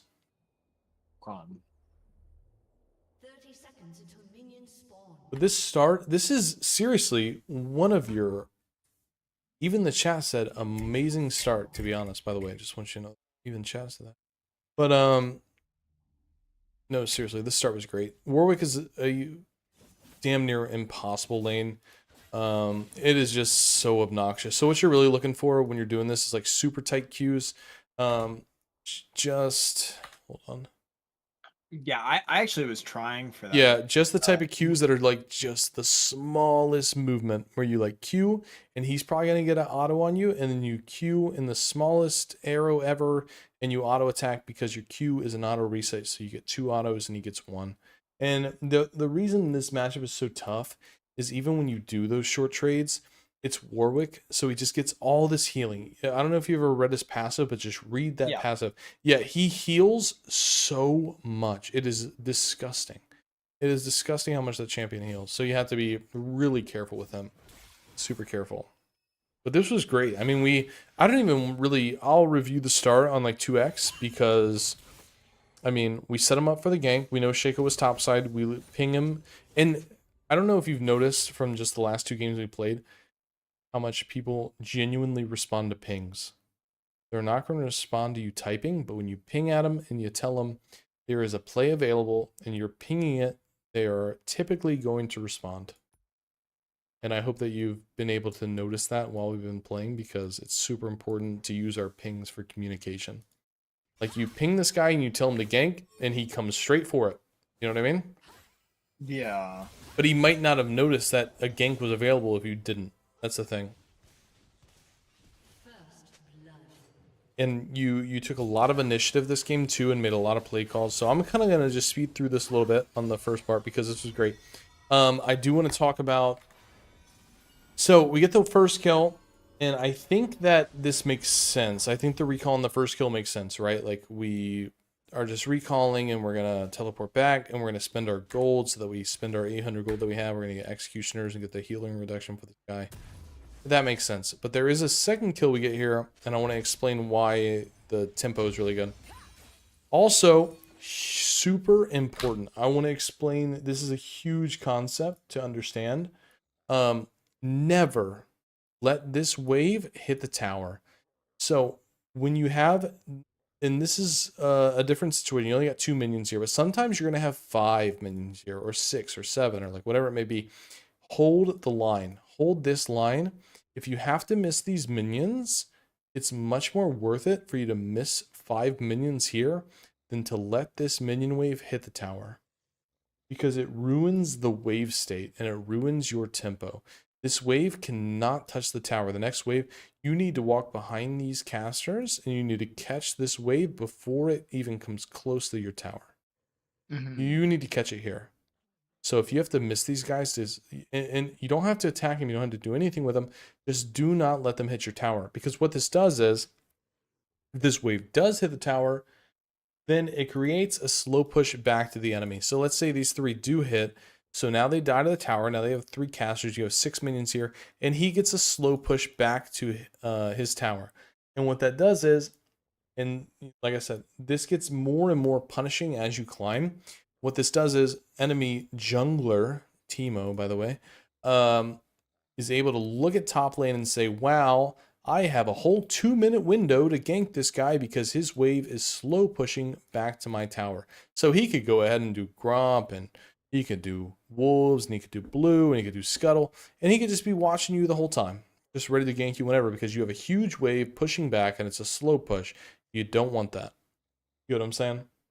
Yeah. So we never, never want this next wave. So you should be here. You should be catching this wave now and stopping it from hitting the tower. Okay, stopping it from the turret shooting it. Yeah. And it doesn't hit it, which is great. Like, it doesn't end up hitting it, but it should be pushed back a little bit further, is all I'm saying. Yeah. And it's just a concept to keep in mind. And now you hit this vital, boom. This is something that we need to be able to identify in almost every single matchup. If you get a stun like this, you have a level advantage, you have an HP advantage. This is a kill 10 out of 10 times, and like seriously 100%. Like, I couldn't think of a champion that beats you with a level advantage with this much of an HP differential. Do not hesitate. This is a win every time. Like, I don't know if you could think of a champion, but there's nobody that beats you here. Like, you just win. So, and you go ahead and do it, and that is beautiful. Like, there's nobody that beats you there. So never be scared of a fight like that. You win that. So we're going to reset here. And I just want to talk about the tempo of this and why we're resetting. He does show up. The reason we're resetting even if he doesn't show up and the wave is pushing back to him, the reason we reset is because he is going to get back to lane. He's going to get back to lane before you can actually crash the wave. Now, if he gets back to lane before he can crash the wave, he might be able to set up a freeze, especially some sort of healing champion like Warwick. Now, if I can recall and spend the 500 gold I have and get another longsword and then a refillable, I am much safer in pushing the wave into the tower or even looking for another kill.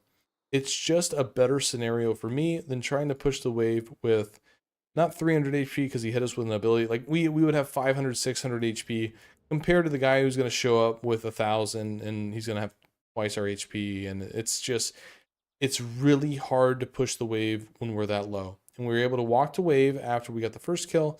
The second kill, we don't get so lucky. We have to teleport to keep the tempo flowing with this snowball that we're going for. Does that make sense? It's just, believe so, yeah. it's just that you don't have enough HP. You're not safe enough to push the wave into the tower. That's all it really is. So you have to teleport. I don't think even if I tried, I could have really pushed it, honestly. I don't think Fiora has the wave clear. Well, yeah, and that's why we're recalling. You know what I mean? That's why we're gonna go get full HP, because it's gonna take so long that you're gonna have to kill them one by one. Like, it's better for you to just go spend your money and have the power spike than it is to try and push the wave, basically.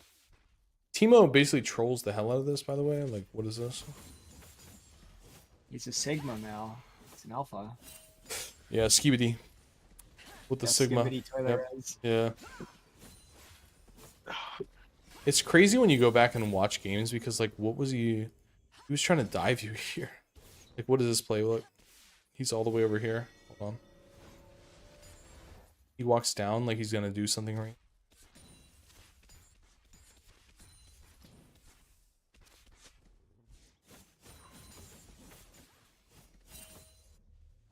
Like, what is this play? It's bad. Yep, as long as I don't see you doing that, I'm good. So, yeah, I don't know what he's doing. And then he walks back up, like, so funny. No, you don't understand. He's a Sigma man. Yeah. So, you get a really good kill that's about to come up, and I wanted to explain pattern recognition. So, this is something that doesn't really show up until you get past gold. So, as a Fiora player, all the way until you get about to platinum elo, people that use their abilities that have timers on them, so like Warwick E and Jax E, for example. So the way his ability works, he can actually cancel it whenever, like... I know his ability works. Yeah. Okay. So everybody has their own patterns in the way that they play their champion. And this guy was using his E very early every time. And you stunned him like 3 times, which is crazy for this matchup because he has a 2-second window. Your parry only lasts for 0.75. So he has a like 60, a mathematical terms, like a 65% chance of not getting stunned every time. And now if we're like taking it from a skill perspective, he basically should never get stunned by you ever. But until you get to about plat, you'll notice that everybody has a pattern. This guy is using it early. Riven players do this a lot. Camille players, Jax players, they all do the same thing every time. And so as a Fiora player, you need to be able to identify, when is this guy using his stun? Is he holding it? Is he using it immediately? And when should I use my parry? And you'll notice that these guys will use this. They will never change their pattern. So for the time being, while we're climbing, for immediate reward and immediate, like to climb immediately, is just to identify patterns in lanes and realize that these guys aren't going to switch their patterns up. And if he's using his E early, then I'm going to parry early. And that is going to get me a reward, an immediate reward, right? He just used it early there too. And then he does it again. We get the kill. Beautiful. Oh my god, he misses so much. This is so bad for him. Okay, an ego recall looks more like this. You can't really recall right here. Like, I know I said right here, so I'm going to take the blame for this. This is on me. Right here more means right here. Like behind your minions. Yeah. and I know that I said right here, so that's my fault. I'll take the blame for that. But an ego recall looks like this, where you recall behind these minions because his minion wave walks up, and then they will aggro these guys, and they won't aggro you if you're standing behind. So you kind of just, as a Fiora player, use your Q backwards behind your minions, and then you start recalling. Because I want this guy to know that I'm recalling. It's kind of an ego recall thing, but it puts him in a weird situation where he thinks this. Here's what's going to happen. If you ego recall, and you ego recall right here, you're going to go spend all this money you have. So we have 1,000 gold. We're going to spend it and we're going to come back. He thinks that he can push this wave before you get back because you ego recalled, and he knows it recalled. He's going to try to take this wave, and he's going to try to take the next wave, but the next wave is a cannon wave, and he's not going to be able to push it in time. He's going to get stuck in the Fiora sweet spot right here, and then right when I get back to lane, I just kill him again. Okay, cool. And that's what the ego recall is for. So he's going to get he's going to get there, and then he's going to push it, and he's going to get right about there, and the next wave hits, and then he's stuck right here, and then you show up, and then you kill him again.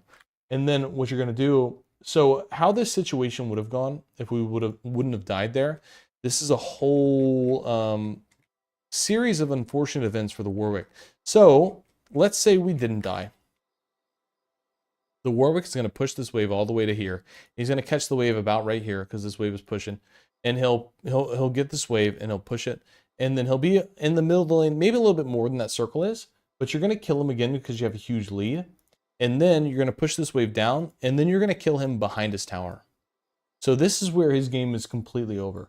So you kill him again there, and then we've got the lifesteal because you spend the money, and then you got Vamp Spectre, and you got Tiamat, and then this is where we start killing him behind his tower, basically. So when you have this type of lead, you get Tiamat and you start proxying, and then you're pushing behind the tower, and you're just like holding this wave here, but you have the Vamp Spectre, so you're healing as well.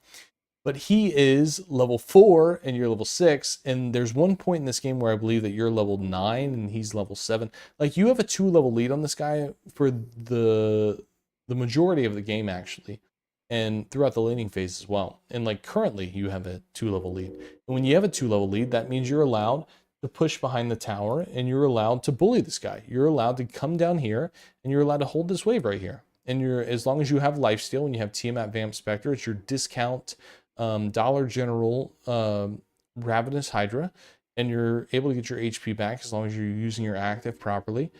And you just sit here, and he can never walk back to lane. The only way that this guy can get to lane is if he's gonna walk like all the way like this, and it's like so troll of him to do it. It's terrible. He has to get Teemo to help you, or his jungler to help him.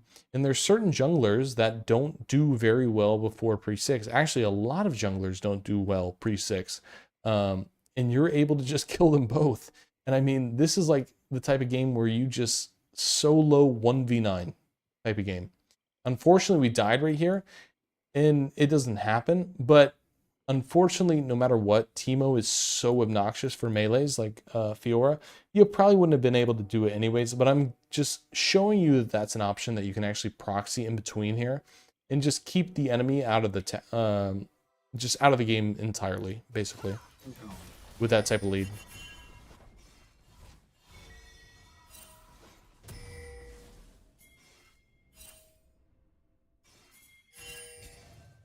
I want to see this. This is the perfect example of the catching the wave behind. Okay, so this is an even better example of what I was trying to explain before, where you're catching the wave behind the tower. We do not want this wave to hit the tower, so we want to catch it here. And you see how you're going to have to miss a few minions to do that? Yeah. So that's what I was showing earlier. But you would need to walk out and, like, stand here. Stand right there, Yep. yeah. Because what happens is, what I was saying before, is this is going to create a slow pushback. And what does it do? It creates a slow push back to him if we don't catch the wave. So this is slowly pushing back to him. But as long as we catch it before, it doesn't do that. You know what I mean? Yeah. Now, if hold on. Sorry, I'm getting way too into this. I need some water.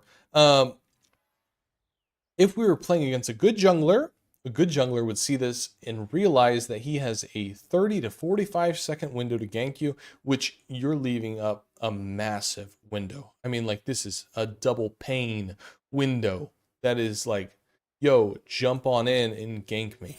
You know what I mean? Like, Yeah. somebody's gonna see this and be like, yeah, I have until 9:30 to gank this guy. Like, I can chill.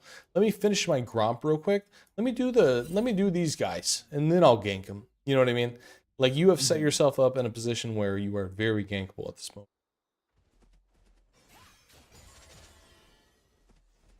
So it's just something to keep your eyes up about. Oh, But I do love this, by the way. I think we actually saw Teemo, like, so maybe we were okay because we saw him bot lane or something. But this type of play is also really good too. Just like ignoring him entirely. This type of confidence is just not what I see when I coach bronze players. Like, that is super cool. I love that. I use that all the time. And I think that we actually have to evaluate. Oh yeah. I want to explain power trading. But this is great. Kill. I'm not gonna lie, I wasn't looking at the map when I was getting ganked. This is perfect. You set it up for 4 and you recall and you teleport back. This is perfect. Like, actually, that is this right here. I want you to know, from a Masters player, this is a Masters play. I am dead serious. I want you to watch this and just take this in for a second. What you did here is a Masters play. And I want you to take it in and just watch it for a second and understand what you did. You cut the wave down to 4 casters and you're able to reset, and then you have the opportunity and decision if you want to push it or you want to hold it. This is a Masters play. This is a top 1% play where you have this much wave control. People do not know how to control a wave like this in bronze. You cut it down to 4, you walked away, you let the next wave catch it, and now you have a 3-level advantage, level 9 to level 6, and you're able to recall and spend your 1,500 gold. Think about this for a second. 1,500 gold spent, that is 4,400 gold in your inventory compared to his 2,000 gold spent because he has 500 on him. You are double his gold in your inventory. This is a master tier play. This is super cool to see. You teleport back, and now you are able to make a decision. Now you do end up, I'm going to be honest, for lack of better words, I was going to say effing it up. You F it up, but what you did when you recalled and you set your wave up like this is a Masters tier play, and well done. Good job. I just want you to know that. Yeah. Because now you can hold it forever. If you wanted to, you could hold this wave forever. You could never let this go if you wanted to. If you knew how to handle this wave, you never would have to let it go. Never. This guy is 39 CS at 11 minutes. You could hold this forever and force Warwick to try to make plays somewhere else throughout the map, and it would be terrible for him. It would be terrible. Now, we do kind of F it up, but that's okay. But I love... I really want you to grasp this. I'm going to do it again. I'm so serious. Like, this is the plays that I make in my games. I just want to do it again because I'm so serious about how good this play is. I want you to remember this. You take this wave, set this wave up with 4 casters, you pull it back a little bit, and then you recall. This is beautiful. The best play I've seen all night. This type of wave manipulation is so awesome. Oh my god, it's so awesome. Recall. Yep, beautiful. Oh. This wave is stuck forever. This guy can't do anything. He has to get his jungler top or the support. Somebody has to come here to fix this wave, or it's permanently like this. Forever. And as you get better at the game, you're going to start doing this at 8 minutes and 7 minutes and 6 minutes and 5 minutes before it's 11 minutes. Like, I just really want to ingrain that into your brain. So sorry. I'm sorry I replayed that 3 times, but that is the best play I've seen all night. Fine. Yeah. Fine. So I do want to kind of just, yep, beautiful. Love it. This play, obviously we die because, yeah. But I want to explain power trading really quick. You have Ravenous Power Spike. I feel like I already explained it when we were in the game, I feel like. But just in case. I mean, you're just looking for like those front-facing vital trades, like when he's trying to defend under tower. So when he's trying to go for like the casters that are underneath the tower, or not the melees because they get too close, you would go in, you would get the demolish proc, you would back up, and then when he goes for these guys on the outside, that's when you would look for like a Q auto trade or something like that. And you would slowly chunk them down. Even if you end up taking tower shots, you just wait for the next wave to come through, you catch it right here, and then you would just use your Ravenous active, get plus 600 HP, and you would do it again because he can't out heal you. Even Warwick cannot out heal you when you have Ravenous. You know what I mean? Fiora is a champion. Yeah, she is one of the best of all time. She's one of the champions of all time. We got first tower, and we made the initiative for dude. The whole start of this game is so good. Oh my god. I wasn't even mad that we lost because I was just so happy about the first like 20 minutes. It was just so good. And then you immediately you go for the dragon here because you are the strongest on the team. Oh my gosh. Dude, seriously, if you want to know how to play this game, go back and rewatch this game for the first 20 minutes. This is how you play League of Legends. It was awesome. Okay. You said your stream is still gonna be still up, right? Yeah. On YouTube. And now we have to get into the bad stuff, okay? So.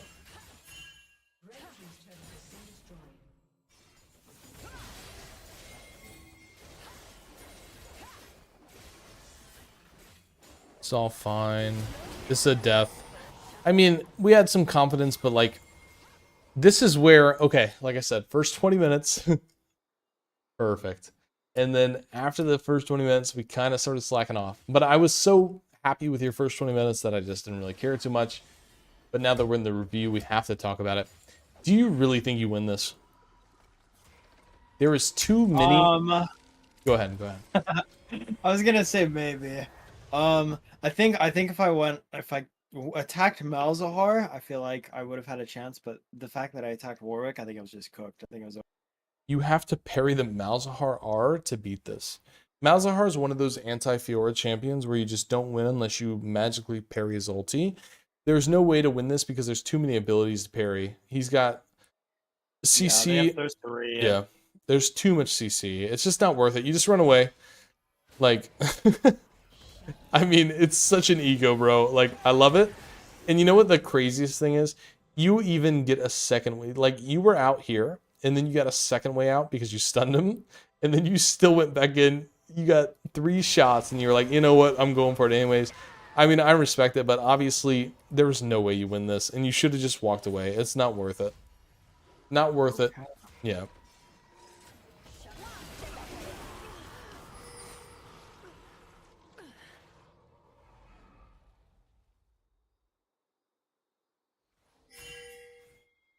And now I have no notes anymore, so now I'm just watching. So, here we go. Great. You want to split opposite side of neutral objective. Neutral objective. We want to split the opposite side of it. Perfect. This is great. But, and I love that we got to learn the fishing concept as well. Now, I think that I led you astray here. I'm going to be honest. This was kind of my fault. If we would have waited for our ulti, I think we would have been okay. But I still feel like we would have been okay. Like, let me see it. Nope, never mind. We would not have been okay. We need the ulti. We need the ulti. I led you astray on that. That is my fault. I'm going to blame myself for that and move on. I didn't realize that he was that strong, to be honest. His ult hurts. Mm-hmm. This is great, by the way. You got the tower. And I don't know if you know, these tier 2 towers are worth a lot of gold, all 3 of these.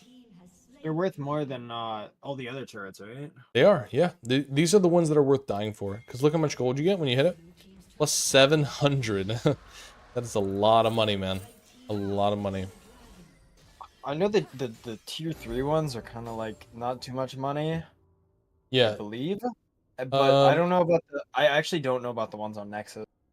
Oh my god, I made a whole YouTube video about this. All you need to know really is that the tier 2, this one, and this one are your most valuable turrets. So if you're going to die for any turret, it's going to be this one. Every Are the time. side lane ones worth more than the mid lane one? They are, yeah. These are worth 700 and these are worth 450. Or no, 550. They changed it. They buffed it.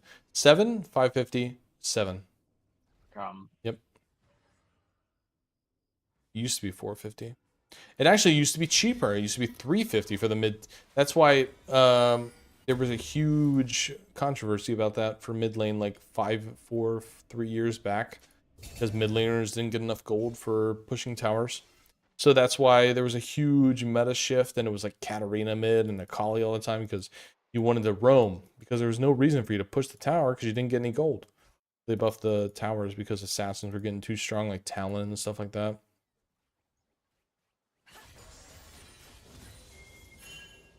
We split Oppo. No blue wards at level 14. Unbelievable. Can't believe it. We're a split pushing champion.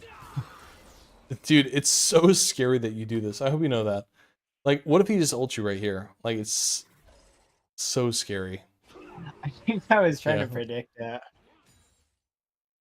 He was trying to flex a little bit. That's okay. V9. Dude, this fishing, by the way, the concept of fishing, I'm so happy that you did it, because it's so OP. And I don't know if you end up getting this double kill on Kai'Sa Renata, like eventually, and that play is damn near good enough to end the game if your team gets an ace. Let's say that you get this double kill on Kai'Sa Renata, and we'll see it soon. But if your team is able to kill the other 3, you can end the game with the static shift hullbreaker build, because you can split push so fast. You take towers really fast, you push the wave really fast. The minions die just so fast that you could end the game with just that one singular ace at 25 minutes or 30 minutes, whenever it happens. Just want to throw that out there. But fishing, super OP. As long as you're sitting there and you're looking at the minimap and you know how many people are on the map. If you're like, okay, there's 3 people on the map, I can start pushing now, and or whatever it may be. Or like, hey, there's 3 people that I can't kill. What if I stay here and wait for the one that I can and just see what happens? So I'm really happy we got to learn like the concept of fishing, because super cool. It's a super fun thing that not a lot of champions can do. It's like it's a Fiora thing, it's a Riven thing, it's a Camille thing, it's a Jax thing. It's a fighter top lane champion thing, learning how to fish. So really cool that you understand that now, because eventually somebody's going to walk by you. And, you know, not every time. This is a tough game, because obviously the strongest champion on their team is the one that you caught. And, you know, sometimes you don't catch a great white shark. Sometimes it's just like a minnow and it's a free kill. You know, sometimes this is the level 12 Lucian that's pushing up all by himself, you know. So don't be scared off of fishing because you died in this play. Think about what you were able to do by fishing. You were able to pull somebody way out of their comfort zone here. They push past the halfway mark, and now this should be a free kill if it's anybody else besides him, right? You kill anybody else. Yeah, exactly. You kill anybody else besides him. And it's not always going to be the level 15 Malzahar. Sometimes it's going to be that level 12 Lucian, that level 13 Samira, whoever it is. Fishing is OP in lower elos, I promise. And I really think you win this if we just ulted him immediately, but we just waited too long, and then kind of tough. So close. Oh man, so close. Good try.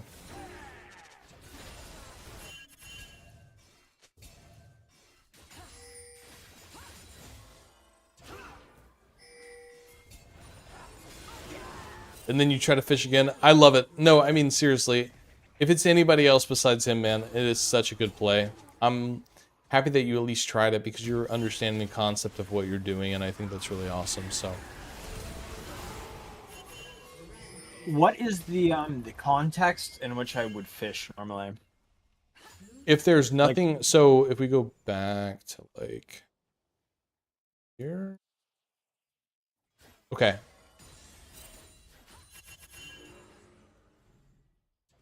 Okay, we're fishing here because there's nothing else to go for.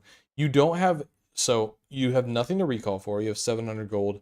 There's no power spike that you can purchase. So you can't finish your static shift. You can't finish your third item. There's nothing to recall for. There's no neutral objective down here. The neutral objective is up here. It does not, if you recall, you are giving up ground. If you recall, you're giving up 25 seconds to go back to the base, buy, and start walking out of base. So you're letting this guy push this wave, and you're letting this guy push the next wave, and you're giving up all this ground that you work so hard to get so that you have bot lane control, right? Mm-hmm. So if you recall, you don't have bot lane control. And now he pushes this wave, he pushes the next wave, and now he has bot lane control, and it's pushed all the way up here. And now you have to be scared because you no longer know where anybody is. You don't know if somebody's here, somebody's here, somebody's here, somebody's here. You don't know where anybody is anymore because you gave up bot lane control. So you're fishing because this is your lake. You already took control of it all. And you know where people are. They're fighting up here. You can see them on the mini map. And you can see this guy pushing the wave. So you know it's very unlikely that anybody is pushed up past the guy that's pushing the wave in bot lane. Why would somebody be up here if the wave is all the way back here? It doesn't really make sense, right? So you're fishing because you've created this area of control. This is your lake. But if you recall here, then you give up your lake to this guy. You know, and now he gets to push the next two waves. So you're fishing because there's nothing to go for besides a kill to try to get this tower. And maybe this guy thinks that you did recall, which would be awesome because then he'll push this wave and he'll try to push this wave. And then you're actually sitting in this bush right here. And he's going to walk by you. He's going to walk past you. And you're Fiora. And you want people to try to run away from you because you get all the movement speed. Where's he going to run? Upriver? You're going to catch him. He's going to run back to his tower. You're going to catch him. He's all the way here. He's caught out. He's in your lake. He's dead. There's just nothing else for you to do. What has more value than fishing here? Fair enough. Can't recall for anything. You can't get dragon. There's no towers for you to get. You're just There's waiting. nothing for me to do. There's nothing for you to do besides fish. It's like that, like I was trying to say before, League of Legends is made out to be so much more complex than it really is. I promise. It's so much simpler than you think it is. Very simple game. Easy game. Somebody like you is the type of person that could get all the way to Masters. Like, it's really that easy. Promise. I think I'll go insane before I make it to Master, bro. Hey, we'll see, man. You'd be surprised. I did a coaching session with this guy that was hard stuck silver. He was a Gwyn player, and now he's diamond in like less than a year. I was actually really shocked by that. But he I think people overcomplicate this game when they don't need to. The simpler the concept, the easier it is to understand and the easier it is to execute. You just have to make it into your own terms. Like, make it easy to understand for you. And you got it. You know what I mean? My job as a coach isn't to magically snap my fingers and make you a better player, but it's for me to make you look at the game in a different way and be able to coach yourself, be able to make yourself better at the game. So this session isn't like, oh yeah, I'm going to snap my fingers. You're instantly plus 500 LP because you got this coaching session. It's more like, wow, now I have a different way to view this game and I see it in a different way. The game is simpler to me now. And now maybe I could take initiative and try to make the play calls or the plays that I think is correct and make my own strategies and my own innovative ideas, right? Mm-hmm. That's what I try to do as a coach, at least, is that. Well, that's an interesting philosophy. It works. Promise. I really, really hope that I get to stay in contact with you because I would love to see your progress. I really would. The slide parry kills you, by the way. You think? It does, yeah. Here, let me tell you another rule of thumb real quick. Can I tell you something? No parry, no fight. No parry, no fights. And that's why I tell you to hold the parry, and that's why I say I would rather see somebody die with a parry than to use it for nothing. No parry, no fight. No parry, no fight. No parry, no fight. No parry, no fight. No parry, no fight. No parry, no fight. Oh my god, I slide parried. It's bad. I run. No parry, no fight. It's really just that simple. One of those overcomplicated things. If you wasted it, it's let's just back up. And you know, you might be able to like back up and like stay alive for a bit and then wait till your parry comes back up. But no parry, no fight is the, you know, simple way of looking at it. All right. Blue team has slain the dragon. By the way, this build is really good. The Ravenous Hullbreaker Static Shiv. It's actually a really good build.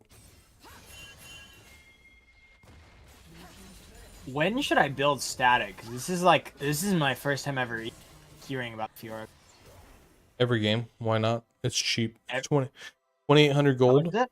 2,800 gold. 55 AD. 45% attack speed. You know what 45% attack speed allows you to do? You don't have to take Alacrity. You could take Ability Haste. You could take Bloodline. You could get the extra lifesteal. When you have 45% attack speed, you don't have to take it anymore. I mean, you can take Alacrity for like the early game, but I highly recommend trying out the other runes, seeing it. Hey, maybe I like Ability Haste more, or maybe I like Lifesteal more. Like, there's more options for you when you take this build, and 2,800 gold is extremely cheap. This item, for one, Hullbreaker, better version of Triforce. It's cheaper than Triforce, and you do more damage than Triforce does. And then you get Static Shiv instead of, what would your other third item be? Death Stance. That's a cheap item that only gives you protection from one damage source. Why not just get Static Shiv, and now you are the most annoying champion in the game. You have 425 move speed. You have the wave clear of a god. You have Static Shiv and Ravenous, so you're just pushing waves like crazy. You have Hullbreaker. You take towers in 7 seconds. How do these guys play the game? It's so hard to play the game. This game lasted... if you play the game properly, I promise you, if you play the game properly and you build Ravenous, Hullbreaker, Static Shiv every game lasts 45 minutes, even if you're losing, or if you are losing. Every game lasts 40 to 50 minutes if you're losing, because they can't end the game against a champion that annoying. Because you're too fast, you're putting too much pressure on the map, you're taking all the waves. They don't have any waves that they can crash into the towers to try to end the game, because you're taking them all. Mm-hmm. That's the whole concept of this build. The whole concept is that you're too fast for them to catch. You take the waves too fast for them to keep up with, because there's no other champion that takes a wave as fast as a Fiora with Ravenous and Static Shiv. The whole concept is annoying. It's just... How much damage does static do now? They change it every few weeks, I think. To the wave? Yeah. It's like a 300 damage lightning chain for each enemy you kill or something like that. Okay. So Yeah. it doesn't one-shot any of No, but I mean, it's pretty close. It's pretty close. Okay.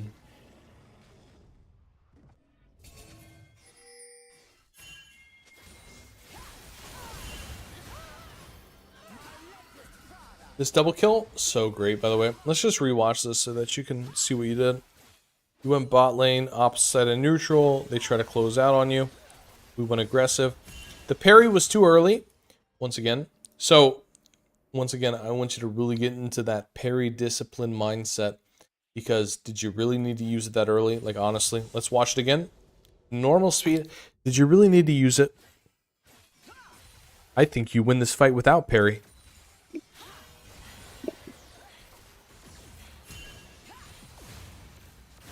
What do you think? Do you win it without parry? I win it without parry. In my opinion, you using your parry lost you 1500 HP, because you stopped moving, so you use parry, and then you stop moving, you let Kai'Sa make distance on you, like we said in the last game. You use parry too early, Kai'Sa gets to make distance on you, and it's harder for you to catch up with her, and then you get stunned because you use parry. Now she knows that she can stun you because you used it. If you never use parry, they can't stun you because they're too scared to stun you because you have parry. It's like the simplest mind game ever. You're like a magician. Like, now she can stun you because she knows that you use parry. So now you, luckily, you're Fiora, so you make this happen. But if you never use parry, this fight is so much better. You just don't even have to use it.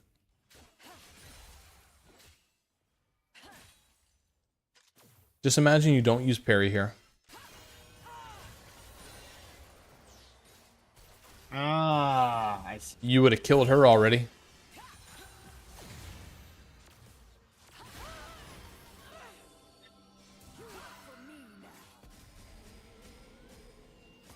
I mean, regardless, it's a good play, but it could be better. That's the thing. You know what I mean? Yeah, no, exactly, no. And then we push this. Beautiful. Also, dude, when you're pushing, go caster first. I'm going to show this to you before we end the session, because we're coming to a close. Oh, yeah, attack the casters first so the minion aggro doesn't reset. Yes. Group them together. I'll show it to you real quick before we go. But beautiful play. We get this. I'm looking for this flow, bro. Once again, this is another high elo play. This is a beautiful play. I'm going to zoom all the way out because I want to show this to you. This is another beautiful play here. This is called flowing the map. And not a lot of champions can do this, and Fiora is one of them. You take this, right? We flow. You take this, and now you're blocked off from ending the game. You can't hit these towers here, right? So now we have to flow the map. We have that the snowball is rolling. Where are we going to flow? We take this. Now we're blocked off the Great Wall of the blue team. We need to flow the map, or it's the red team, I guess. We need to flow, and then we flow and help our team on the mid lane. And then what's the next objective? Now, if Baron wasn't up, what would the next play be instead of this? Instead of Baron, if we took mid, where would we go after this if Baron wasn't up? If Baron wasn't up, I guess we'd go Dragon. I mean, if Dragon was, or we would just recall or take the enemy camps. You or could take the other turret, I guess. Yeah. If this tower was still up, would we flow? We would flow up here, right? Mm-hmm. If that tower was still up, we would just flow. We would go bot, mid, top. So what's the best play we can make bot? We go here, and then they stopped us. What's the best play we can make mid? Because we just got bot. What's the best place we can make mid? We take this tower. Cool. We got this tower. What's the best play that we can make top? It was Baron in this situation, which we end up getting Baron.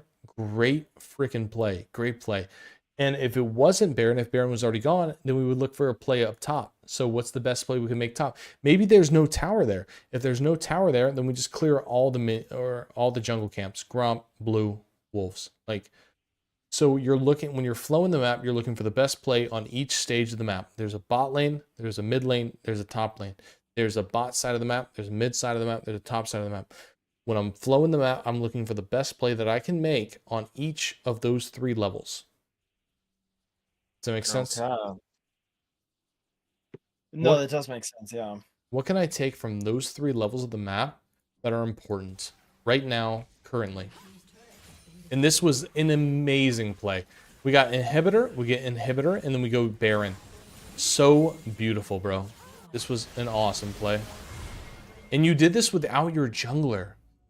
Nobody in bronze is going for the Baron without their jungler. Beautiful play. Awesome. Great play. Fantastic. I love it. Now, unfortunately, I think our team kind of falls apart here, and we should realistically win this game. We have a big lead. I kind of want to we kind of die here.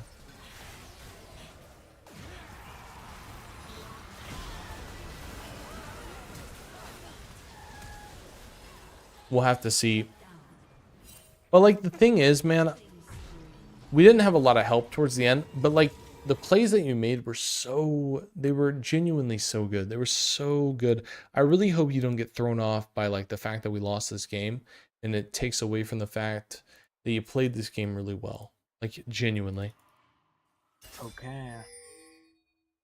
Blue team double kill. He should have gone for that dragon way sooner. He doesn't.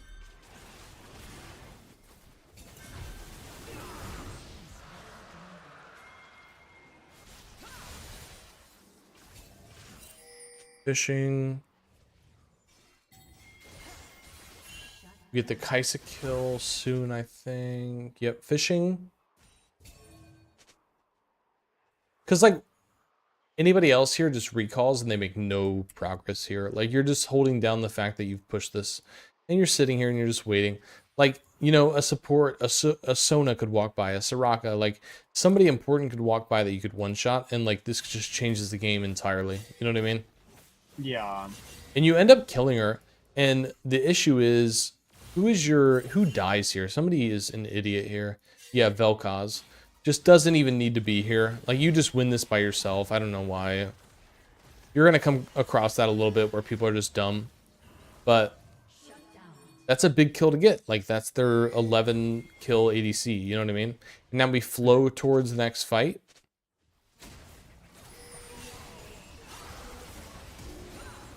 And we turn this into a real... You end up dying, but it's a really good play. It turns out really well. So the big issue here that happens is that nobody goes for anything, and this guy's like trying to roam around and just get hit by Team Mushrooms. Kind of trolling a bit, the Shaco, unfortunately, but... Do you think I should have pinged my team to do anything? No, because he was too deep, and there's too many shrooms around. Like 1, 2, 3, 4. Like Teemo's done a little bit too many shrooms. You know what I mean?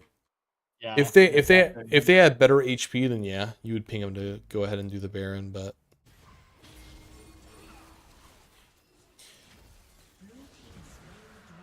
you guys genuinely lose this game because of how many shrooms Shaco hits. Huh, not even kidding. He just hits too many shrooms and he just dies on repeat for like the next 10 minutes. So yeah, GG report jungle. Sure, you could. But I just want you to realize how, like I said, I want you to realize how well you played. You were up 7k gold against your opponent. And I promise you, when you're 7k gold above your enemy laner, you are going to win more games than you're going to lose. I think that's just common sense. You know what I mean? Unfortunately, you lose this game. But if you're 7k gold above your enemy laner, you are going to win much more games than you lose, and you are going to climb. So, unfortunately, we do take double losses, but like I said, do not let that take away the fact that you played this game very well. The first game, not as much. This game, much better. This game was so much better. So, very good job. I had a master player on my shoulder the whole game. I'm not gonna lie. Yeah, but you can do it without me. You don't need me. You genuinely do not need me to do what you did this game, I promise. Hell yeah. I am going to type up a little bit of like homework, like things that I think that you could use to improve immediately. I'm going to send that to you. But do you have any questions for me? When should I buy control wards? Never. I mean, Never. Okay, hell yeah. control I like that words is a weird thing. You ever see the like the funny meme where it's like, how do I... Oh yeah, like the Hold on. stupid guy and like the smart guy. Yeah, the smart guy. It's like the IQ graph, and it's like Yeah. and then like the stupid guy's like, I don't buy control words, and then the smart guy's like, I don't buy control words. Like, you really don't need them. Like, do you really need them? What are you using them for? Unless you're playing against like Evelyn. Are you playing against Fair Evelyn? enough. Yeah, if you're playing against an invisible champ, then yeah. But like, do you really need them? I guess so. I guess I don't need true vision. Nah, I Chilling. don't think you really do. But go ahead, do you have any questions you have right now? Go ahead and ask. This session went way longer than I thought. This is 4 hours. Dude, I gotta go to bed. Oh my god. Wait, what time is it where you're at? It's 2 in the morning. I gotta be up at 9 a.m. I gotta be up in 7 hours. It's 10 p.m. here. 10 p.m.? Wait. Alaska. Are you 4? Alaska's 4 hours behind? Yep. Do you like That living in tripped me up Alaska? earlier, by the way. Oh, I love it during the summer. Do you really? Yeah, no, it's literally there's no place on better than it during the summers. But I don't like the other seasons too much. The other seasons are kind of bad. Also, we have some issues. Issues You with know, what? they're not. You I cut don't out. know. I think there's issues up here. There's like we got like a big homeless problem. Oh, really? Um, yeah, it's probably worse than most of the other states, if not worse than all other states. Really?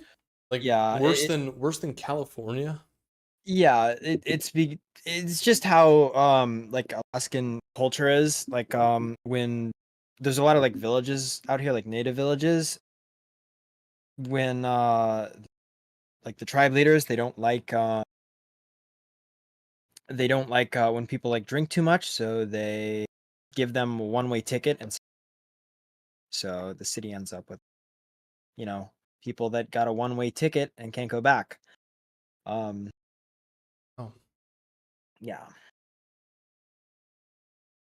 I feel like that's one of those places where it's just like you don't even realize because it's just so far away. You know what I mean? Like Oh yeah. No, it's kind of like the Wild West here sometimes. My house is wood. you're cutting out a lot. I'm sorry. It's okay. It's okay. Also, I have Alaskan. You cut out again.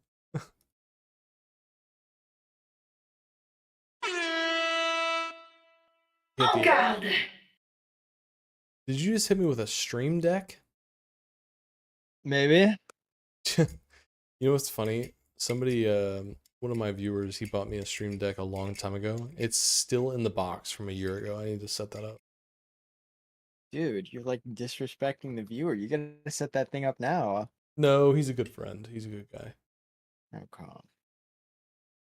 Well, I tell you what, I'm going to give me 1 second. I'm gonna end this. Give me 1 second. All right, boys, we're gonna end the stream. That was a good session. That was way longer than I expected it to be. But I hope you guys had a good time. Thank you guys so much for being here. I'll be back tomorrow. We're gonna be playing ranked tomorrow, and we're back on the grind. So thank you guys so much for being here, and I will see you guys tomorrow. Thank you so much.